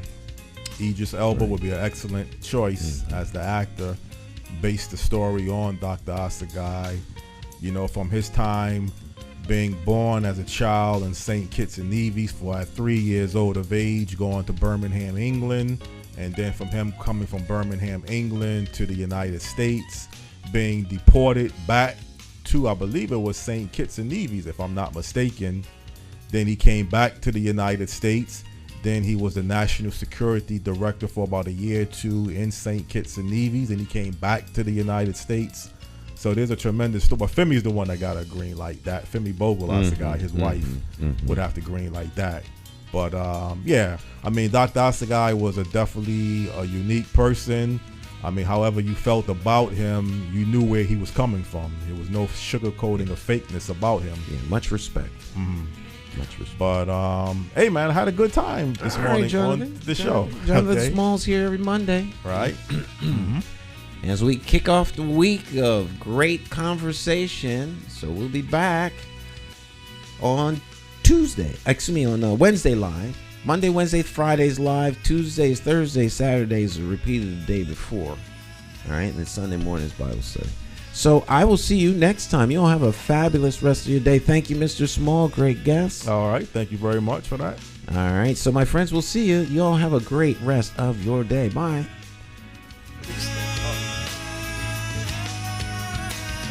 And check out the West Indian Day celebration parade. It's on YouTube, so check it out. And of course, it's on our network at accesstv.org under W4 News. All right, check out next time. Bye-bye.